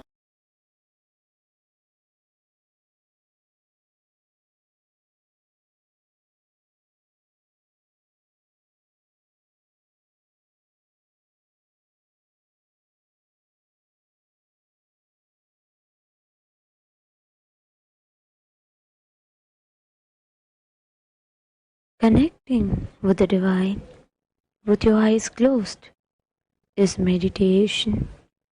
Connecting with the divine with your eyes open is darshan. Come, let us all now move from meditation to darshan. Slowly, very slowly, please open your eyes.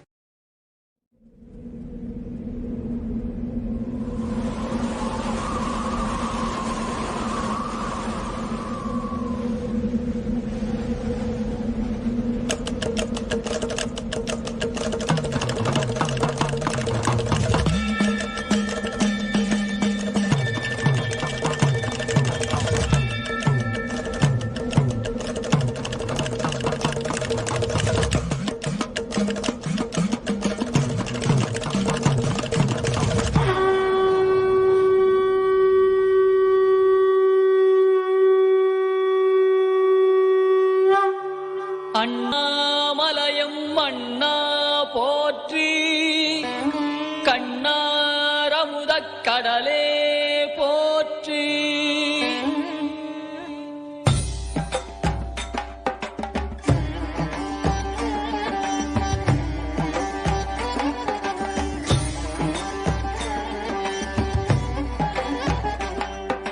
Tripuram எரித்த விரிசடை கடவுள் தேரில் ஏறி வருகின்றான்.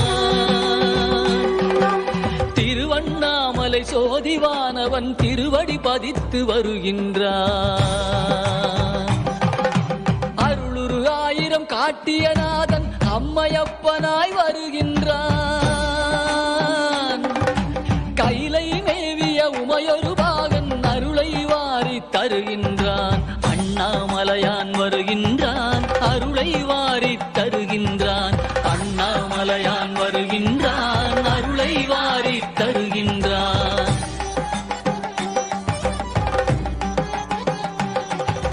குருவாய் திருப்பெருந்துறையில் அருளிய கோலம் காட்டி வருகின்றான். திருவாய் மலர்ந்து வேதம் உரைத்த திருவாசகத்தான் வருகின்றான். மதுரை மாநகர் குதிரை சேவகன் மறுபடி ஒரு முறை வருகின்றான். கைலை மேவிய உமையொரு பாகன் அருளை வாரி தருகின்றான். அண்ணாமலையான் வருகின்றான், அருளை வாரி தருகின்றான். அண்ணாமலையான் வருகின்றான், அருளை வாரி தருகின்றான். பிட்டுக்காசை பட்ட கூலியான் பாதம் பதித்திட வருகின்றான். பாட்டுக்காசை பட்ட தம்பிரான் பார்வதியுடனே வருகின்றான். பக்திக்காசை பட்ட எம்பிரான் பசுபதீஸ்வரன் வருகின்றான். கைலை மேவிய உமையொரு பாகன் அருளை வாரி தருகின்றான். அண்ணாமலையான் வருகின்றான், அருளை வாரி தருகின்றான். அண்ணாமலையான் வருகின்றான், அருளை வாரி தருகின்றான். பன்றிக்கன்று தாய்முலை தந்த பரமதயாளன் வருகின்றான். பன்றிக்கரியை உண்டு மகிழ்ந்த குடுமித்தேவன் வருகின்றான். பரிந்து வந்து பிரசவம் பார்க்க தாயுமானவன் வருகின்றான். கைலை மேவிய உமையொரு பாகன் அருளை வாரி தருகின்றான். அண்ணாமலையான் வருகின்றான், அருளை வாரி தருகின்றான். அண்ணாமலையான் வருகின்றான், அருளை வாரி தருகின்றான்.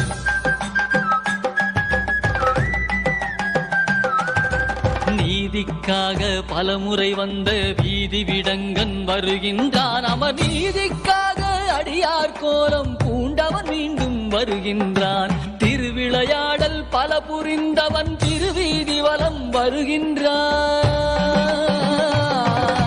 கைலை மேவிய உமையொரு பாகன் அருளை வாரி தருகின்றான்.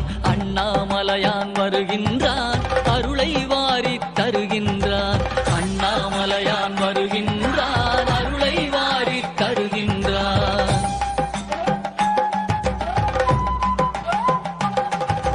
தக்கன் வேள்வி தகர்த்த வீர பத்திரநாதன் வருகின்றான். சொக்கன் மதுரை சோமசுந்தரன் அற்புதமாக வருகின்றான். திருமாலறியா மலர்ச்சேவடியான் திருமானேந்தி வருகின்றான்.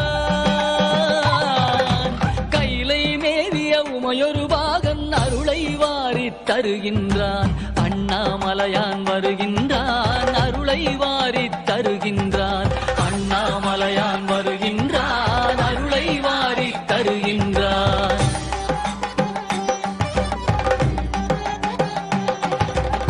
ஆலமுண்ட திருநீலகண்டன் உமைபாகனாக வருகின்றான். ஆலால சுந்தரன் பாடியவாறே காலகாலனாய் வருகின்றான். கருவேர் அறுத்து கருணை பொழியும் கைலையம்பிரான் வருகின்றான். கைலை மேவிய உமையொரு பாகன் அருளை வாரி தருகின்றான். அண்ணாமலையான் வருகின்றான், அருளை வாரி தருகின்றான். அண்ணாமலையான் வருகின்றான், அருளை வாரி தருகின்றான்.